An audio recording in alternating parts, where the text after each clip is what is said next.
Wait 2 মিনিটের মধ্যে শুরু করতেছি।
ওয়ালাইকুম আসসালাম, কেমন আছে সবাই?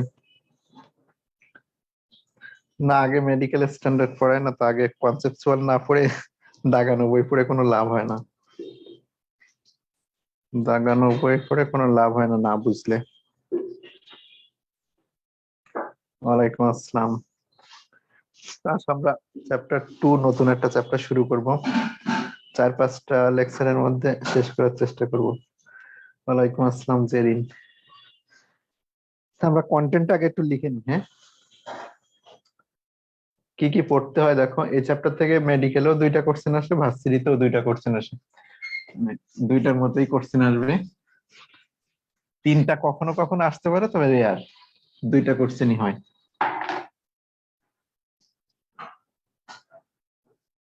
লেখো গুণগত রসায়ন, রেকর্ডটা দিয়ে দিই।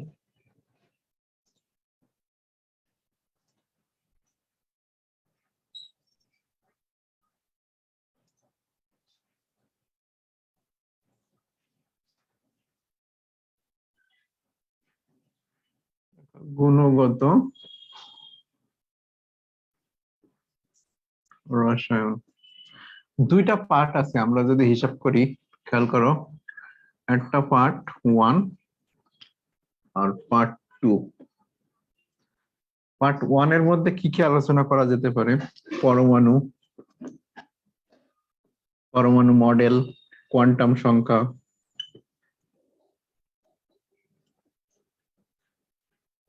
তারপরে আছে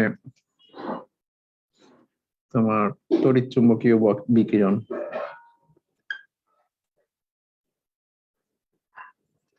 পরমাণু মডেল, তত্ত্ব সব এর মধ্যে। তড়িৎচুম্বকীয় বিকিরণ।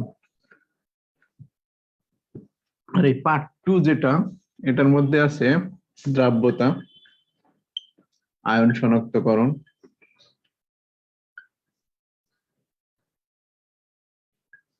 আর বিভিন্ন পৃথকীকরণ যে পদ্ধতিগুলো, ওইগুলা পৃথকীকরণ পদ্ধতি এগুলো।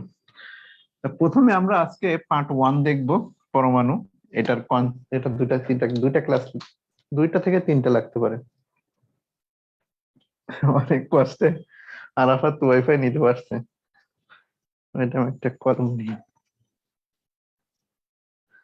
ওকে, তো আমরা পার্ট 1 এ থাকবো আজকে। হ্যাঁ, তারপর পার্ট 1, পার্ট 2 যেদিন শুরু করব দ্রব্যতা, সেদিন পার্ট 2 এর এটা লিখবো। আজকে পার্ট 1, পার্ট 2 ছোট তুলনামূলক, আর পার্ট 1টা তুলনামূলক বড়। ঠিক আছে, পার্ট 2 তে আমাদের কম ক্লাস লাগবে, পার্ট 1 এ 2-3টা ক্লাস লাগতে পারে। মুছে দিলাম, আমরা পার্ট 1 শুরু করি। পার্ট 1 এর কন্টেন্ট একটু লিখে নাও। পার্ট 1 কন্টেন্ট মানে কি কি টাইপ আমাদের পড়তে হবে, অ্যাডমিশনে কি কি টাইপের কোশ্চেন আসে। টাইপ 1 এখন একটু ফাস্ট পড়াবো কারণ এগুলো তোমাদের যেতেও পড়াইছি আমি। লেখো পরমাণুর কণিকা। পরমাণুর কণিকা আর এই কণিকা নির্ণয় করা কোন সংকেত থেকে,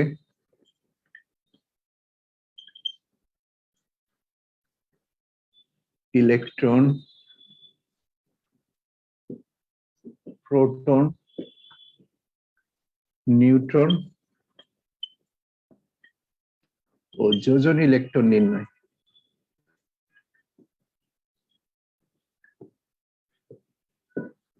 এই টাইপটা ভার্সিটির জন্য খুবই ইম্পর্টেন্ট, মেডিকেলে তেমন একটা দেয় না। টাইপ 2 দুইবার দিছিল মেডিকেলে, কিন্তু সেটা অনেক আগে, মানে 10, 11, 12 দিকে একবার দিছিল, তারপর একবার দিছিল 15 দিকে, এর আগে আর দেয়নি এই টাইপ থেকে। টাইপ 2 লেখো পরমাণুর মডেল গুলা। এই পরমাণুর মডেল গুলা ভার্সিটিতে আসলে রিটেনে আসবে, আর তোমাদের মেডিকেলে এখান থেকে কোশ্চেন হতে পারে। পরমাণুর মডেল আর এদের হলো সীমাবদ্ধতা গুলো ইম্পর্টেন্ট বেশি। সীমাবদ্ধতা গুলো, পরমাণু মডেল, সীমাবদ্ধতা। এই পরমাণুর মডেল থেকে আমরা কিছু সূত্র দেখব। শক্তি লেখো, ব্যাসার্ধ, বেগ আর শক্তি। এই সূত্র থেকে ছোট ছোট এমসিকিউ তৈরি করতে পারা যায়, সেই এমসিকিউটা একটু জানতে হবে। সূত্রগুলো এমনি নাম মুখস্থ রাখলেও চলবে, জাস্ট আমরা দেখলেই চিনতে পারবো, যখন পড়াবো তখন দেখতে পাবো। টাইপ 3 তে যাও। টাইপ 3 সম্পূর্ণ হলো কোয়ান্টাম সংখ্যা, খুবই ইম্পর্টেন্ট ভার্সিটির জন্য, মেডিকেলে কম। কোয়ান্টাম সংখ্যা তো মেডিকেলেও দিতে পারে। কোয়ান্টাম সংখ্যা থেকে 4 ধরনের জিনিস আমরা নির্ণয় করা দেখব। একটা হলো কোনটি সঠিক বা কোনটি অনুমোদিত, কোনটি সঠিক। তারপর 2 নম্বরে হলো একটা উপস্তরের জন্য এন, এল, এম এর সঠিক মান নির্ণয়টা, সঠিক মানটা। উপর থেকে যাই, কোয়ান্টাম সংখ্যার মধ্যে 1, 2, 3, 4 দিচ্ছি, কিন্তু উপর থেকে মুছে দিই। 2 এর পরে 3, মানে কোয়ান্টাম সংখ্যার মধ্যে আর 2-3টা টাইপ আছে।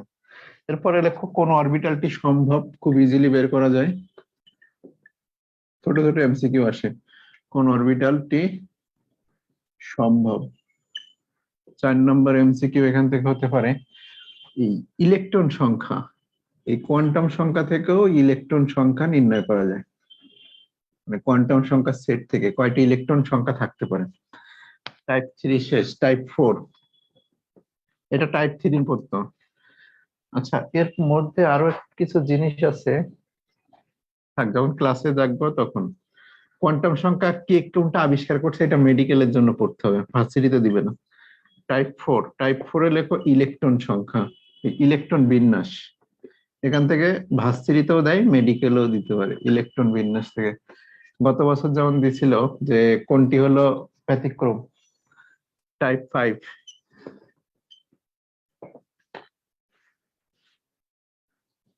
টাইপ 5 এ লেখো অরবিটালের নোড সংখ্যা, নোডাল প্লেন কয়টা থাকতে পারে, এগুলো আমরা একটু দেখে নিব। জাস্ট দেয় না, জাস্ট কোনো যদি দিয়ে দেয় এজন্য সমস্যা। নোডাল প্লেন বা নোডাল তল, যদি তোমার টাইম না থাকে আগে আমার লেকচার নোটটা শেষ করবা, তারপর তোমার কোশ্চেন গুলো প্র্যাকটিস করবা। মেডিকেলের জন্য মেডিকেলের কোশ্চেন, ভার্সিটির জন্য বিগত ভার্সিটি গুলো কোশ্চেন। আর তোমাদের সাথে তো বিভিন্ন কোচিং এ যেখানে আছো সেখানে যে কোশ্চেন গুলো আছে বা ওদের যে পরীক্ষার কোশ্চেন বা ওদের যে প্রস্তুতিমূলক যেসব কোশ্চেন, ওইগুলো সলভ করবা। যত বেশি কোশ্চেন সলভ করবা তুমি তত ইফিসিয়েন্ট হয়ে উঠবা। আর দাগানো বইটা তো অবশ্যই, এটা পড়ার পরে দাগানো বইটা পড়ে ফেলবে। আচ্ছা, এরপরে আসো, এখানে নোডাল প্লেন আর একটা জিনিস, যে পি ও ডি অরবিটালের চিত্র, এটা ভার্সিটি রিটেনের জন্য ইম্পর্টেন্ট। আর মেডিকেলে এখান থেকে কি কোশ্চেন আসে সেই সময় বলে দিব। পি ও ডি অরবিটালের চিত্র, এটা রিটেন কোশ্চেন নিয়ে যদিও শেষে বলবো। টাইপ 6, টাইপ 6 এ আমরা পড়বো আউটবাউ নীতি। এগুলো খুব দ্রুত হয়ে যাবে, জাস্ট আমি আউটবাউ আউটবাউ নীতি, হুন্ডেন নীতি, পাউলির বর্জন নীতি,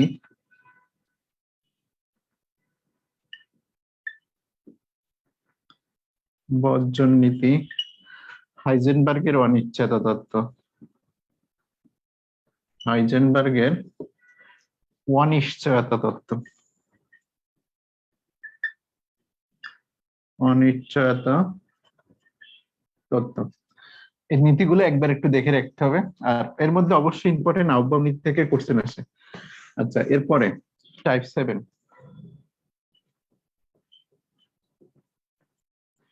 টাইপ 7 ভার্সিটি বলো আর এর জন্য বলো খুবই খুবই ইম্পর্টেন্ট আইসোটোপ। এটা মেডিকেলেও যেমন আসে, ভার্সিটিতেও সেরকম আসে। আইসোটোপ, আইসোটন, আইসোবার, আইসো ইলেকট্রন, এগুলো নির্ণয় করা। আর কোনটা আইসোটোপ, কয়টা আইসোটোপ আছে, কার কয়টা আইসোটোপ মেডিকেলে খুব খুব আসে, যে কোন ধাতুর কয়টা আইসোটোপ আছে, আর আইসোটোপ থেকে কি নির্গত হয় কোনটা থেকে, এটাও দেয়। টাইপ 8, এটা কিন্তু খুবই খুবই ইম্পর্টেন্ট, আমরা ডিটেলসে দেখবো। এরপরে নিউক্লিয়ার বিক্রিয়া, ভার্সিটি খুবই খুবই ইম্পর্টেন্ট, মেডিকেলেও ইম্পর্টেন্ট। নিউক্লিয়ার বিক্রিয়াগুলো কিভাবে হয় তাদের সংকেত প্রতীক সহ, এটাও খুবই ইম্পর্টেন্ট। টাইপ 9,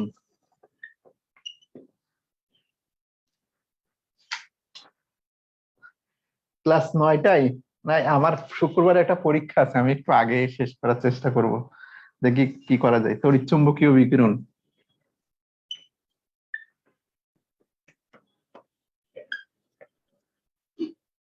তড়িৎচুম্বকীয় বিকিরণ, এই তরঙ্গ দৈর্ঘ্য কার বেশি কার কম খুব খুব আসে, কে বড় কে ছোট, মানে তরঙ্গ দৈর্ঘ্য আসলে বোঝাইতে যাচ্ছি যে তরঙ্গ দৈর্ঘ্য কার বেশি কার কম, কার বড় বা কম। চারটা দেয়া থাকে, নিচের কোনটি তরঙ্গ দৈর্ঘ্য বড়, নিচের কোনটি তরঙ্গ দৈর্ঘ্য ছোট, এরকম কোশ্চেন আসে। আমরা দেখাই দেব কিভাবে মুখস্থ রাখতে হয়। টাইপ 10, হাইড্রোজেনের পারমাণবিক বর্ণালী, ভার্সিটির জন্য খুবই ইম্পর্টেন্ট, বিশেষ করে ডিউতে কোশ্চেন করে।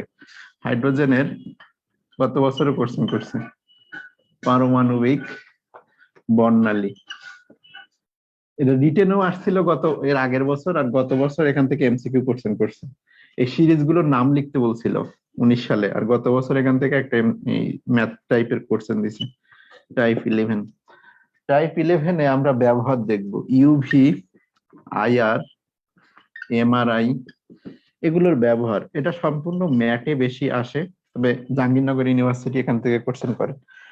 আর টাইপ 12 হলো আমরা কিছু বেসিক ফর্মুলা দেখব, মানে ছোটখাটো ম্যাথ করার জন্য। Type 12 basic formula, basic formula, এই হলো আমাদের পার্ট 1। ঠিক আছে।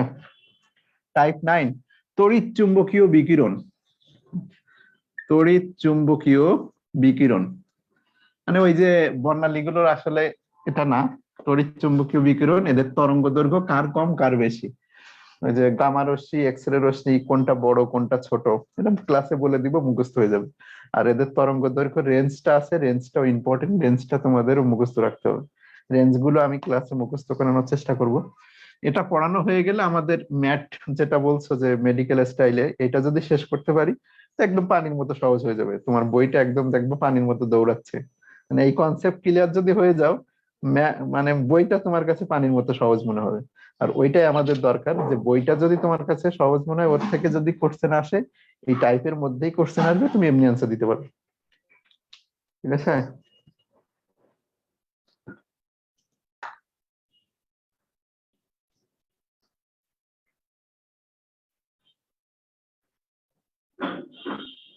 কোশ্চেন ব্যাংকে অনেক এগুলো। হ্যাঁ হ্যাঁ অবশ্যই, এগুলো অনেক আছে, আমি ট্রিক্স দিব ক্লাসে। তা আমাদের শুরু করা যায় তাহলে। আমরা মোটামুটি কন্টেন্ট, এই কন্টেন্টের উপরে ক্লাস হবে। আর মনে রাখবা যে এই কন্টেন্ট যারা এটা ভালোভাবে বুঝতে পারবা তার জন্য বেসিক কনসেপ্ট ক্লিয়ার, মানে সে দৌড়াবা, বুঝতে পারছে? তার যে কোনো কোশ্চেন দিয়ে তাকে আটকানো অত সহজ হবে না। ওকে, তাহলে আমরা টাইপ 1 থেকে শুরু করি। এটা কিন্তু পার্ট 1, আগেই বলে রাখছি যে অনেকে বলছো দ্রাব্যতা কই ইয়ে কই, আমি কিন্তু আরেকটা পার্ট লিখি নাই। এটা কিন্তু পার্ট 1। সাউন্ড ক্লিয়ার আছে? হ্যাঁ, এটা আমরা যেটা লিখছি এটা পার্ট 1। এই পার্ট 1 এর পরে আমরা পার্ট 2 তে যাব। পার্ট 2 হলো দ্রাব্যতা, আয়ন শনাক্তকরণ আর ওই যে পৃথকীকরণ পদ্ধতিগুলো, ক্রোমাটোগ্রাফি, আংশিক পাতন, এই জিনিসগুলো আমাদের পরের পার্টে আসবে। তা আজকে আমাদের যেটা শুরু করব আমরা, যে পরমাণুর কণিকা নিয়ে, কারণ এই চ্যাপ্টার পরমাণু নিয়ে। পরমাণুর মডেলটা পরে রাখছি, আমি কণিকাটাকে আগে নিয়ে আসছি। তো প্রথমে আসি টাইপ 1, কি লিখছিলাম দেখো, পরমাণুর কণিকা। কিছু জিনিস সবাই জানো, আমাকে জাস্ট একটু মেনশন করতে হবে। এই পরমাণুর কণিকা কয়টা? 3 ধরনের কণিকা আছে। এটা স্থায়ী অস্থায়ী বলে, কিন্তু একবারে যদি বলা হয় 3 ধরনের একবারে বললেই হয়। একটা হলো স্থায়ী কণিকা, সবাই জানো, 3টা, পরীক্ষাতে আসবে না। স্থায়ী কণিকা 3টা, ইলেকট্রন, প্রোটন, নিউট্রন। একটা হলো ইলেকট্রন, প্রোটন আর নিউট্রন। শুধু এইটুকু জানা প্রয়োজন, এই নিউট্রনটা সবার মাঝে আছে, একমাত্র হাইড্রোজেনের মাঝে নিউট্রন নেই। শুধু এইটুকু একটু জেনে রাখো যে এই হাইড্রোজেনের, সাধারণ হাইড্রোজেন যেটা, এটার মধ্যে নিউট্রন নেই। এটুকু একটু জানলেই চলবে, বাকিটা দরকার নেই। তাহলে স্থায়ী কণিকা 3টা, ইলেকট্রন, প্রোটন আর নিউট্রন।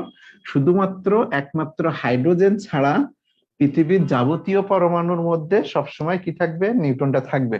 একমাত্র হাইড্রোজেনের সাধারণটার মধ্যে নিউট্রনটা থাকে না। কারণ কি? এই যে 1 on 1 0 হয়ে যায়। স্থায়ী কণিকা। 2 নম্বরে অস্থায়ী কণিকা, মেডিকেলের জন্য লাগতে পারে। নিচের কোনটি অস্থায়ী কণিকা নয়? তা কণিকাগুলোর কয়েকটা আমরা ইলেকট্রন, প্রোটন, নিউট্রন দেখবো। আর এখানে অস্থায়ী কণিকা কতগুলো নাম আছে তোমার বইতে দেখবা, neutrino, anti neutrino, meson, muon, pion, boson, এরকম নামগুলো একটু দাগানো, বইয়ে যখন আমি দাগাই দিব তখন ওটা দাগানো আছে, আর লেখার দরকার নাই। এটা আসবে কি করে তোমাদের, নিচের কোনটি অস্থায়ী কণিকা নয়, নিচের কোনটি স্থায়ী কণিকা, তোমাদের কোশ্চেন আসবে। এটা সম্পূর্ণ ম্যাটের কোশ্চেন, ঠিক আছে? যে স্থায়ী অস্থায়ী কণিকাগুলো থেকে তোমাকে চিনতে বলতে পারে। তাহলে neutrino, anti neutrino, meson, muon, pion, boson, এরকম যে কটা নাম আছে জাস্ট একটু পড়ে রাখলেই হবে, আর দেখলেই চিনা যায়, সমস্যা না। 3 নম্বরে লেখো কম্পোজিট কণিকা। এটা ভার্সিটিতে আসে, এটা ভার্সিটিতে আসে, ভার্সিটি গুলোতে দিয়ে দেয়। কম্পোজিট কণিকা মানে হলো যৌগিক কণিকা, মানে স্থায়ী অস্থায়ী কণিকা ছাড়াও আরেক ধরনের কণিকা পরমাণু থেকে নির্গত হতে দেখা যায়, সেটাকে বলি আমরা কম্পোজিট কণিকা। এই কম্পোজিট কণিকা 2টা, একটা হলো আলফা। আলফা কণাটা কি জিনিস? হিলিয়াম নিউক্লিয়াসের প্রবাহ 2 4, এর চার্জ আবার কিন্তু 2+। যখন আমরা ম্যাটের ক্লাস নিব তখন এর বৈশিষ্ট্যগুলো বলবো, যে এর বৈশিষ্ট্যের বেগ আছে একটা। এই বেগটা শুধু মেডিকেলের জন্য পড়তে হবে, ভার্সিটির জন্য কখনোই দেবে না, যে কত বেগে কাজ করে, এর ভেদন ক্ষমতাটা কতটুকু, এটা আমরা সেই সময় বলবো। তো এখন শুধু এটুকুই, যে আলফা কণা হিলিয়াম 2 4 এটা, আর এর চার্জটা হলো 2। নিচের কোনটি কম্পোজিট কণিকা যদি আসে, তাহলে একটা হলো আলফা আর একটা হলো ডিউট্রন। ডিউটেরনটা হলো D+ দিয়ে লেখা যায়। D+ এর প্রতীকটা যদি আমরা দেখি, সেটা হলো হাইড্রোজেন 1 2+। এটা হলো ডিউট্রন। একটা জিনিস একটু খেয়াল করো, স্থায়ী কণিকা অস্থায়ী কণিকার দরকার নেই, খেয়াল করো এই যে ডিউটেরন আর ডিউটেরিয়ামের মধ্যে পার্থক্য আছে। দেখো, যদি আমি বলি ডিউটেরিয়াম, ডিউটেরিয়াম,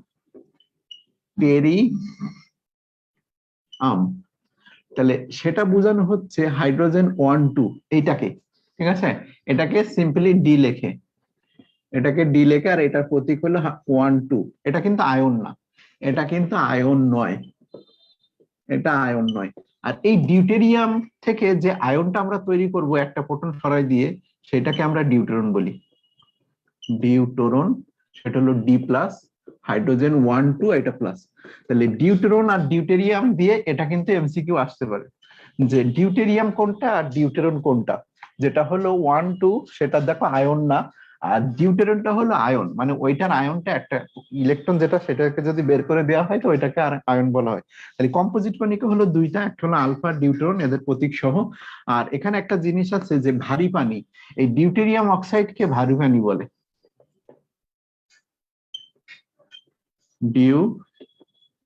ডিউটেরিয়াম অক্সাইডটাকেই ভারী পানি বলে, যেটাকে আমরা D2O বলি।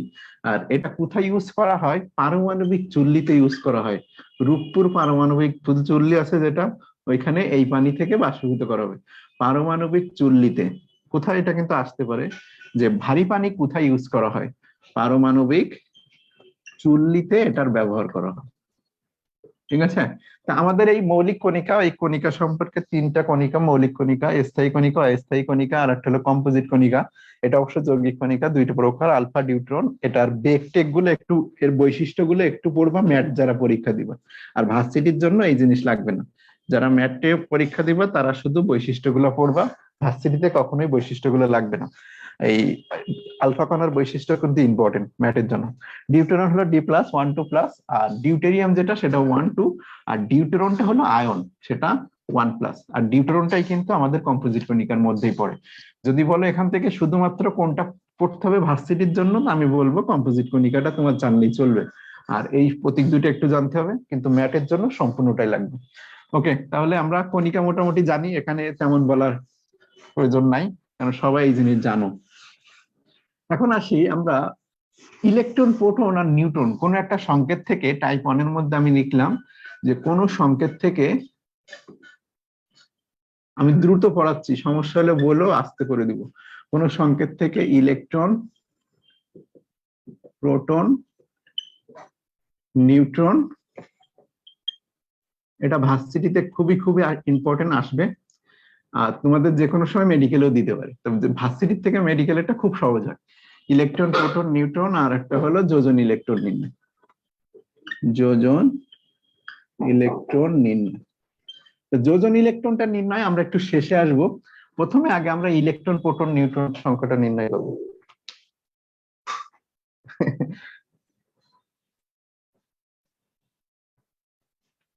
ঠিক আছে,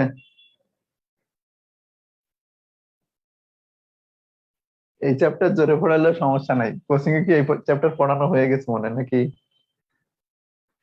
ওকে, খেয়াল করো, একটা সংকেত থেকে আমাকে ইলেকট্রন, প্রোটন, নিউট্রন, যোজন ইলেকট্রন এগুলো নির্ণয় করতে বলবে। তো দেখো, এটা কিছুটা আমি রেটিনাতে তোমাদের দেখাইছিলাম যে এরকম একটা সংকেত যদি থাকে, তা আমরা জানি এখানে যে সংকেতটা থাকে, এখানে একটা সংকেত থাকে, এখানে একটা সংকেত থাকে, আর এখানে একটা চার্জ থাকে। তো চার্জটা 3+3-, আমি এভাবে দিই 3- দিই। আর এখানে আর একটা জিনিস দিই। তো কোন প্রতীক কি নির্ভর করে এটা সবাই জানো, প্রতীকটা আমি আর লিখলাম না, এক্স দিয়ে দিয়ে লেখা যায়।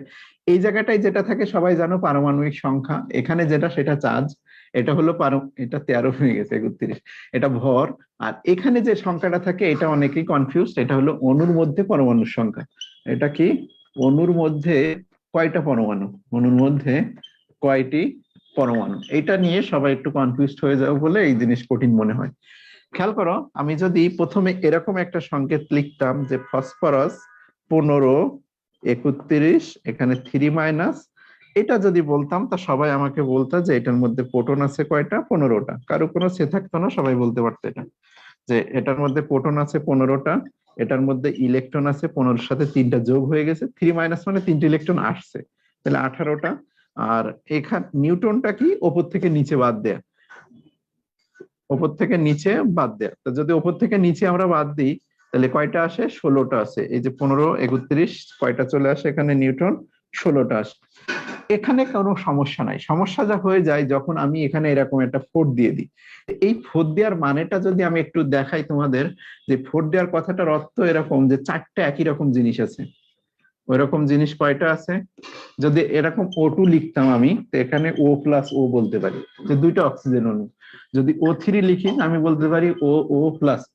তো এখানে যদি আমি 4 দিই, তো এটাও ঠিক সিমিলার জিনিস মিন করে, যে ওইরকম সেম জিনিস এখানে কয়টা আছে, এরকম সেম জিনিস,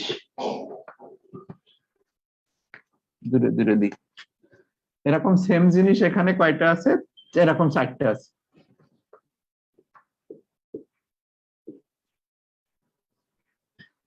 এখানে একটা 4 দেওয়া মানে যে এই সেম জিনিসটাই, মানে এই জিনিসটাই এরকম কয়টা আছে, একটা দুইটা তিনটা চারটা আছে, চারটা না লিখে আমি জাস্ট এখানে কি করতে পারি, একটা 4 বসাতে পারি। এই অক্সিজেন অক্সিজেন ও অক্সিজেন, এরকম যে তিনটা অক্সিজেন, তাহলে অণুর মধ্যে যদি এরকম পরমাণু থাকে তবে সেটার ইলেকট্রন প্রোটন নির্ণয় করব কি করে আমরা, জাস্ট একটাতে যদি আমরা বের করতে পারি, এখানে একটাতে প্রোটন কয়টা, 15 15 15 15। তা যদি আমাকে একবার এখানে 4 দিয়ে দেয়, ঠিক আছে, তা আমি এত কিছু কাহিনী করার দরকার আছে? যদি একটাতে 15 হয়, চারটাতে কি হবে, 4 15 7, 4 15 কত হবে, 60 হবে। যে গুণের, যোগের সংক্ষিপ্ত প্রক্রিয়াকে গুণ বলে, ঠিক আছে। এই যে যোগের সংক্ষিপ্ত প্রক্রিয়াটা আমি অ্যাপ্লাই করছি, যে 15 × 4। আর এখানে যদি আমাকে যে প্রোটন যদি 4 দিয়ে দিই, তাহলে এই জায়গাটায় কি করব, 15 × 4 দিব। ইলেকট্রন কয়টা হবে, একটাতে আছে 18টা, তাহলে চারটাতে কয়টা হবে, এখানে দেখো 18 + 18 + 18 + 18, তাহলে এখানে আমি দিতে পারবো 18 × কত, 4। আর যদি আমাকে নিউটন বলে একটাতে আছে 16টা, তার সাথে আর কয়টা হবে, চারটা, তাহলে এই যে গুণ করে যেটা হবে সেটাই হবে আমার ইলেকট্রন প্রোটন নিউটন সংখ্যা। কারো কি বুঝতে অসুবিধা আছে এখানে?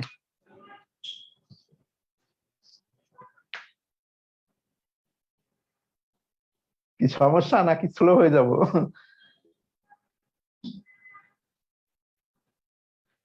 আবার দেখো, স্লো, ওকে, খেয়াল করো। আমি প্রথমে একটা সংকেত লিখছিলাম এরকম, যে একটা সংকেত ছিল যে ফসফরাস, ফসফরাস 15 31, এখানে 3 - তো এই সংকেতে কয়টা প্রোটন কয়টা ইলেকট্রন এটা কারো বলা লাগে না, সবাই পারো। এটা কয়টা প্রোটন কয়টা ইলেকট্রন, যে 15টা প্রোটন আছে, ইলেকট্রন আছে হলো 15 আর 3 কয়টা, 18টা, নিউটন আছে হলো 16টা, কোনো সমস্যা নাই, ঠিক আছে, এখানে কোনো সমস্যা হয় না। কিন্তু আমি যদি এখানে একটা 4 দিই, আমি বলছি কি যে এই 4টা মিন হলো যে একই জিনিস কয়টা আছে, চারটা আছে। যেন আমরা যদি বলি O2, তো সেটা হবে ও আর ও। আমরা যদি বলি S4, সেটা মিন করে কি চারটা একই রকমের এস, ঠিক আছে, চারটা একই রকমের এস। এখানে P4 দেওয়া মানে কি, S8 হয় প্রকৃতপক্ষে। P4 দেওয়ার মানে কি, যে একই রকম সংকেত চারটা, তো প্রত্যেকটাতে যদি 15 15 করে হয়, এখানে যদি আমি প্রোটন লিখি 15 15 15 15, এক তো আমার তো হিসাব করার হয় না। আমি যদি একবার এখানে 4 দিই, এখানে যদি একটা 4 দিই, তার মানে আগে ছিল একটাতে 15টা, তাহলে চারটাতে এখন কত হবে, 4 15 60টা। আগে একটাতে ছিল 18টা ইলেকট্রন, তাহলে এখন চারটাতে কয়টা হবে, 4 18 কত, 72টা। আগে একটাতে নিউটন ছিল 16টা, তাহলে এখন চারটাতে কত হবে, 4 16 64টা। জাস্ট এটাই বুঝাইতে চাইছি, ঠিক আছে, ওকে। তাহলে এরকম একটা সংকেতে এখন আমরা যেটা পাইলাম সেটা এই। এখন আমার কোশ্চেনটা এখানে না, আমার কোশ্চেনটা এখানে, যে এই সংকেতটার এর 15টি অণুতে, এর 15টি অণুতে, মানে এরকম আরো 15টা নিতে বলছে, এর 15টি অণুতে কতটি ইলেকট্রন আছে। যদি এরকম বলা হয় যে এর একটা পরমাণুতে যদি এতটি, এর 15টি অণুতে কতটি নিউটন আছে বললাম, কতটি নিউটন আছে, বা ইলেকট্রন আছে, বা প্রোটন আছে, কতটি নিউটন আছে। তো দেখো এইরকম সংকেত একটাতে কয়টা পাচ্ছি আমরা, এখানে 3 এর একটাতে পাচ্ছি আমরা নিউটন 64টা।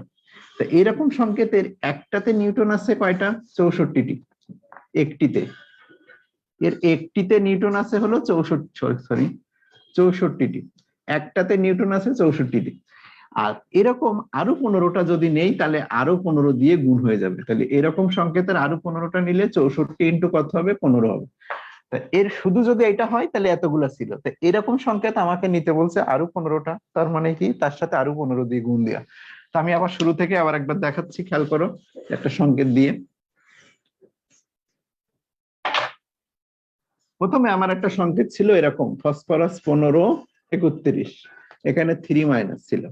তো এটাতে আমার প্রোটন সংখ্যা কয়টা ছিল, প্রথম সংখ্যা ছিল 15, ইলেকট্রন সংখ্যা ছিল 18, নিউটন সংখ্যা ছিল হলো 16। যখন আমি এখানে একটা 4 দিচ্ছি, তার মানে একই রকম জিনিস চারটা, তাহলে 15 16 ইন্টু 4, এই সরি সরি এটা 15 15 ইন্টু 4, 18 ইন্টু 4, 16 ইন্টু 4, এটা হলো আমার কি, এইরকম একটা সংকেতে। এবার আমার কথা বলছে কি এই সংকেতের এর 15টি অণুতে, এর 15টি অণুতে, এর 15টি অণুতে কতগুলো ইলেকট্রন প্রোটন নিউট্রন আছে। তাহলে একটাতে যদি এতগুলো থাকে তাহলে এর 15টি অণু মানে আরো 15 দিয়ে গুণ, আরো 15 দিয়ে গুণ, আরো 15 দিয়ে গুণ, এটা যেটা আসবে টোটাল সংখ্যাটা হবে সেটা। এখন দেখো বুঝতে পারছো কিনা, ঠিক আছে? এই সংকেতের আরো 15টা মানে একই জিনিস, আরো 15টা দিলেই হবে।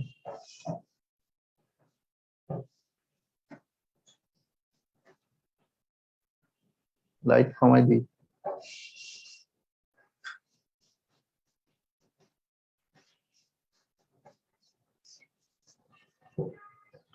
ইলেকট্রন নির্ণয় দেখো ছিল কয়টা, 15টা ছিল, আর 3 মাইনাস আছে না, তাহলে 15-র সাথে 3টা মাইনাস যদি যোগ হয়ে যায় তাহলে 3টা আসছে, তাহলে 15 আর 3 কয়টা হয়, 18টা। এখানে 4 দিয়ে মানে আরো 4 দিয়ে গুণ, আর এই সংকেতের 15টা মানে 18 ইন্টু 4 ইন্টু 15টা, ঠিক আছে? ওকে, এরকম আরো দেখানো যায়। দেখো আমরা আরো একটা দেই, S8 সালফারের প্রকৃত সংকেত যদি Sp4 হয়, ফসফরাসের প্রকৃত সংকেত যদি P4 হয়, তো সালফারের প্রকৃত সংকেত হলো S8।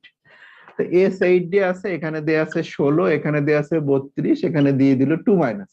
আমি বললাম যে এরকম সংকেতের আরো 10টি অণুতে, এর 10টি অণুতে ইলেকট্রন প্রোটন নিউট্রন নির্ণয় করো। তো প্রথমে আমি ইলেকট্রন নির্ণয় করি। ছিল কয়টা, 16টা। এই যে 2টা আসছে, তাহলে 16 আর 2 কত হয়ে যাবে, 18 হবে।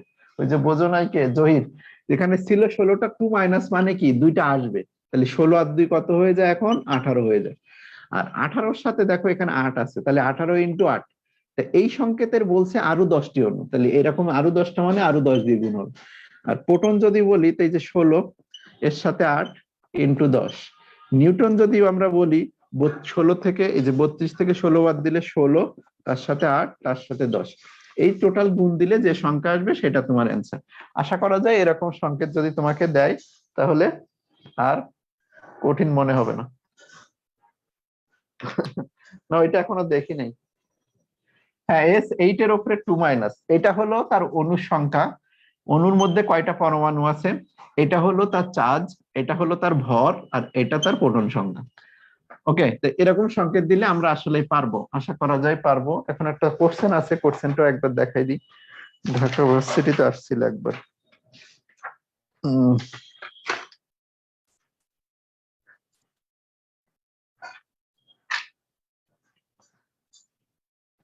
আচ্ছা, ইলেকট্রনের চার্জটা একটু পরে বলে দিচ্ছি, ইলেকট্রনের চার্জ গুলো একটু বলে দেওয়া উচিত ছিল, ম্যাথের জন্য লাগবে।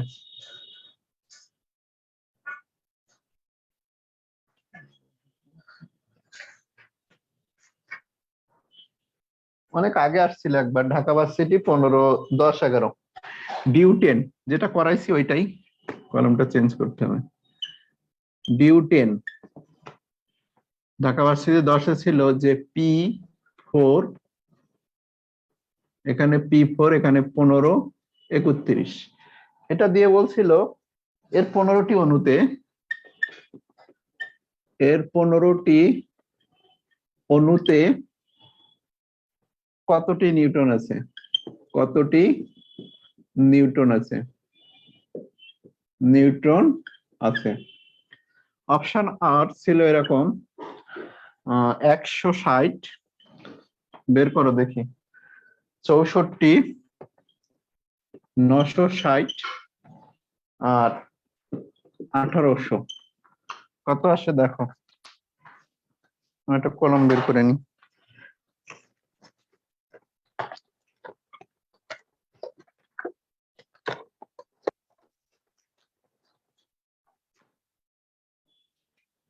নশো ষাট। তো এটা কি হবে, এই যে প্রথমে আছে 15 নিউটন, যদি আমরা দেখি তাহলে 16, 16-র সাথে 4 গুণ, 4 16 64, তার সাথে আরো 15 গুণ, এই যে এটা, তাহলে টোটাল মিলে 960টা আসে, এটা অ্যান্সার। অ্যান্সার শেষ। পরের কোশ্চেনে চলে যাই। আমাদের এবছরে ঢাকা ভার্সিটি কোশ্চেন যেটা ছিল আয়ন থেকে, এখান থেকেও কিন্তু এবছরে কোশ্চেন আসছে, খেয়াল করো।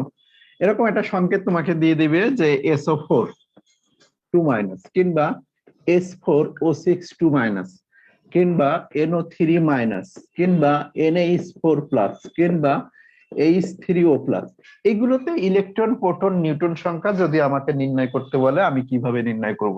আর যোজন ইলেকট্রনটা আমরা অ্যাড করি, এখন যোজন ইলেকট্রনটাও নির্ণয় করতে বলতে পারে। যোজন ইলেকট্রনটা বের করার জন্য আমরা শুরুতে যোজন ইলেকট্রন কি সেটা যদি একটু জানার চেষ্টা করি। যোজন ইলেকট্রন মানে বহিস্থ স্তরে কতগুলো ইলেকট্রন থাকে সেটা। কোন পরমাণু সর্ববহিস্থ স্তরে লিখে রাখতে পারো যে কোন পরমাণুর সর্ববহিস্থ স্তরে যতগুলো ইলেকট্রন থাকে, সর্ববহিস্থ স্তরে যতগুলো ইলেকট্রন থাকে সেটাকে বলে তার যোজন ইলেকট্রন। এখন আমরা কোন পরমাণু কোন স্তরে আছে, সেটা কোন গ্রুপে আছে সেটা থেকেই আমরা এই যোজন ইলেকট্রন নির্ণয় করতে পারবো। স্ট্র্যাটেজি, গ্রুপ সংখ্যাই হলো তার যোজন ইলেকট্রন সংখ্যা, গ্রুপ সংখ্যা। যে যে গ্রুপে আছে তার বাইরে ঠিক সেই কয়টা যোজন ইলেকট্রন আছে। লেখো যে যে গ্রুপে আছে বা যে যে গ্রুপে থাকে তার বাইরে ঠিক সেই কয়টা যোজন ইলেকট্রন থাকে, তার বাইরে ঠিক সেই কয়টাই যোজন ইলেকট্রন থাকে। আমরা একটু লিখে নিই, তিনটা গ্রুপ আমার বেসিক্যালি প্রয়োজন পড়ে। একটা হলো তোমার গ্রুপ 15, 16, 17, এই তিনটা একটু বেশি প্রয়োজন পড়বে। আমরা এই তিনটা একটু লিখে নিই, মুছে দিলাম, এটা সবাই জানো। গ্রুপ 16টা, গ্রুপ 15, নলকূপের পানিতে আর্সেনিকের সমস্যা বিদ্যমান। এই জিনিস আমরা চ্যাপ্টার 3-তে আবার নতুন করে দেখব। আজকে শুধু একটু লেখো নলকূপের পানিতে আর্সেনিকের সমস্যা বিদ্যমান। লিখবো নাকি গ্রুপগুলো আবার লিখে দিব? ওকে, একটু লেখো তাহলে। গ্রুপ 15, গ্রুপ 15টা আমাদের বেশি প্রয়োজন এখানে। গ্রুপ 15, 16, 17 নলকূপের, যাদের আগে লেখা আছে তাদের দরকার নাই।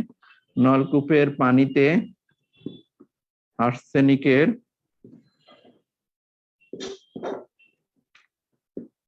সমস্যা বিদ্যমান। এটা হলো গ্রুপ 15, নলকূপের পানিতে আর্সেনিকের সমস্যা বিদ্যমান। গ্রুপ 15-র বাইরে যোজন ইলেকট্রন 5টা হবে। দেখো আমি বলছিলাম যে যে গ্রুপে তার বাইরে যোজন ইলেকট্রন সংখ্যা ঠিক সেটা হবে। গ্রুপ 16 যদি বলি তাহলে ও এস এস সি তে পড়ে। তো এখানে ওটা কি? অক্সিজেন। এস এস এই যেটা সেলেনিয়াম, এসএসসি তে টেলুরিয়াম, পরে হলো পলোনিয়াম। গ্রুপ 16 যদি হয় এর বাইরে যোজন ইলেকট্রন সংখ্যা 6টা হবে। আর 17তে এমনি পারবা সবাই, ফ্লোরিন, ক্লোরিন, ব্রোমিন, আয়োডিন, এদের বাইরে সবসময় 7টা ইলেকট্রন থাকবে।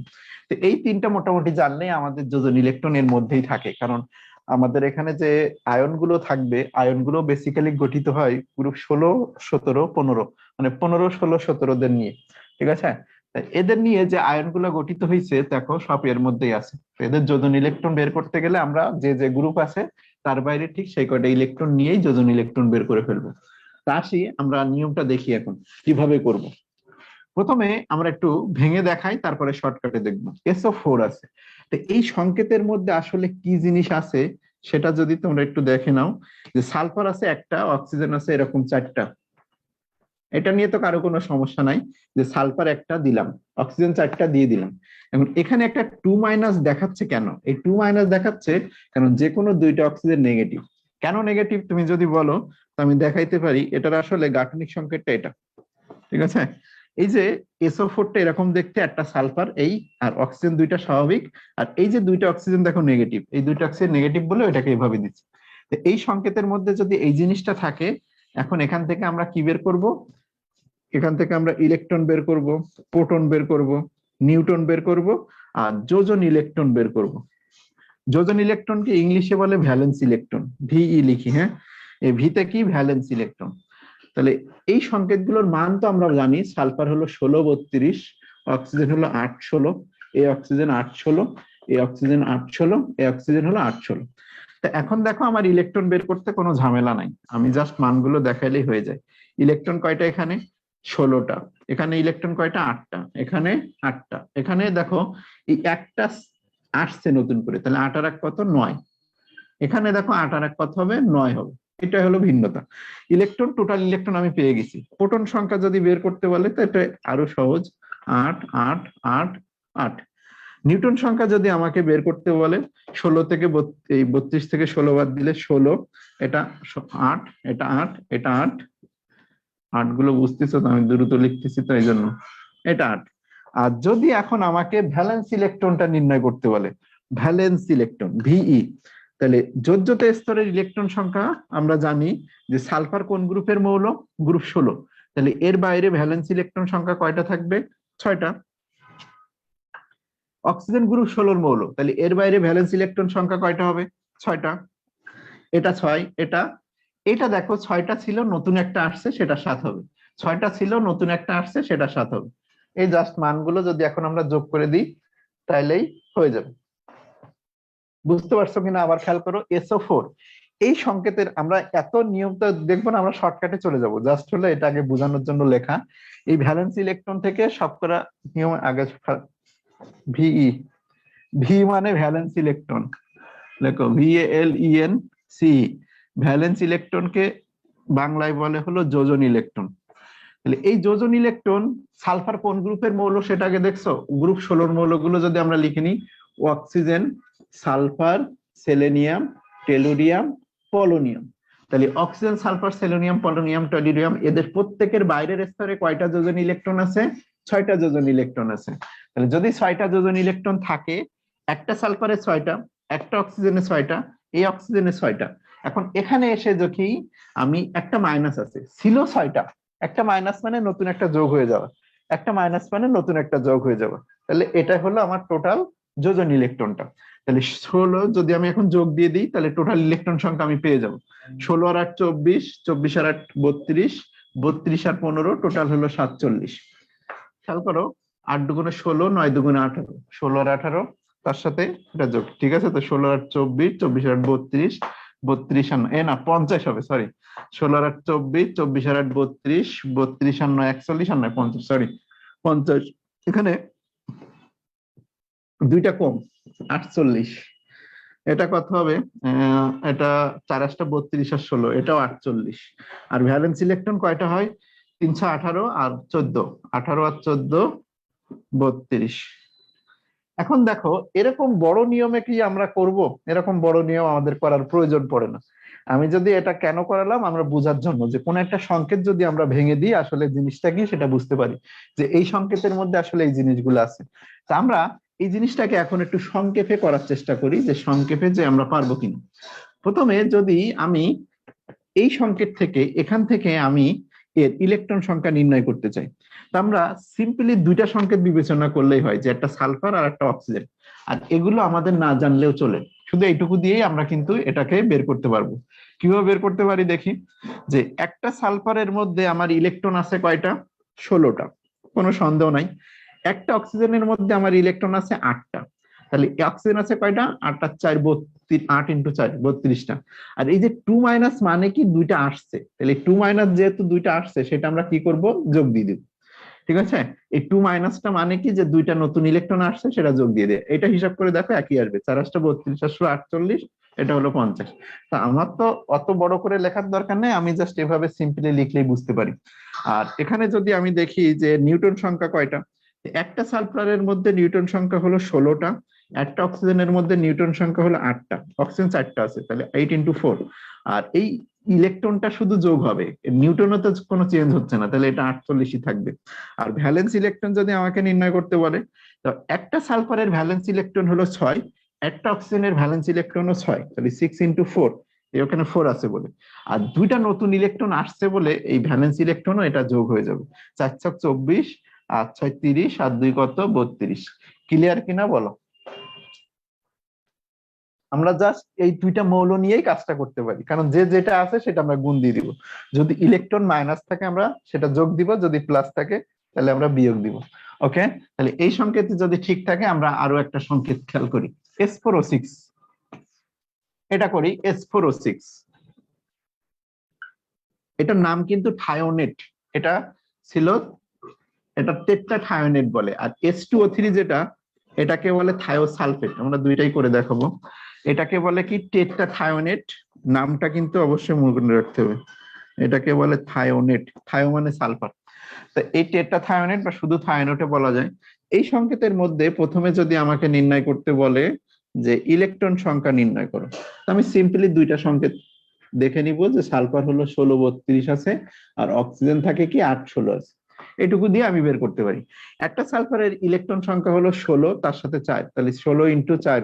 একটা অক্সিজেনের ইলেকট্রন সংখ্যা হলো কয়টা? 8টা, তাহলে 8 × কত? 6, সরি 8 এই যে 8টা, তাহলে 8 আর এখানে আছে 6, তাহলে হবে কি 8 × 6। আর এই যে 2 মাইনাস মানে কি দুইটা ইলেকট্রন আসা, এটা যোগ দিলেই হয়ে যায়। ইলেকট্রন সংখ্যা আমার বের হয়ে গেছে। আমাকে যদি নিউটন সংখ্যা বের করতে বলে, একটার মধ্যে সালফারের মধ্যে নিউটন সংখ্যা হলো 16টা আর এখানে 4 আছে, তাহলে 16 × 4।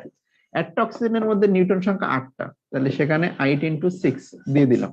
আর নিউটন সংখ্যা তো যোগটোগ হবে না, ইলেকট্রন ভ্যালেন্স ইলেকট্রন যদি আমি বের করি, একটার মধ্যে ভ্যালেন্স ইলেকট্রন দেখো সালফার গ্রুপ 16 মৌল, এই বাইরে হলো ভ্যালেন্স ইলেকট্রন 6টা, তাহলে একটার মধ্যে হলো 6 ইন্টু কত? 4। একটা অক্সিজেনের মধ্যে ভ্যালেন্স ইলেকট্রন হলো 6 আর ইন্টু 6, 6 × 6। আর 2 মাইনাস মানে ইলেকট্রনটা অবশ্যই যোগ হবে, তাহলে এখানে 2 যোগ হবে, 114 114। ক্লিয়ার না? ওকে। তা এবার দেখো ঢাকা ভার্সিটি কোশ্চেন এবছর ছিল NO3টা। আমরা ঢাকা ভার্সিটি কোশ্চেনটা একটু দেখে দিই, তোমরা অ্যান্সার বলবা।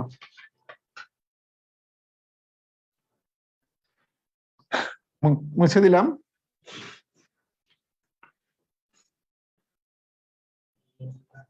ডিউ 1920, ডিউ 1920-তে ছিল এটা।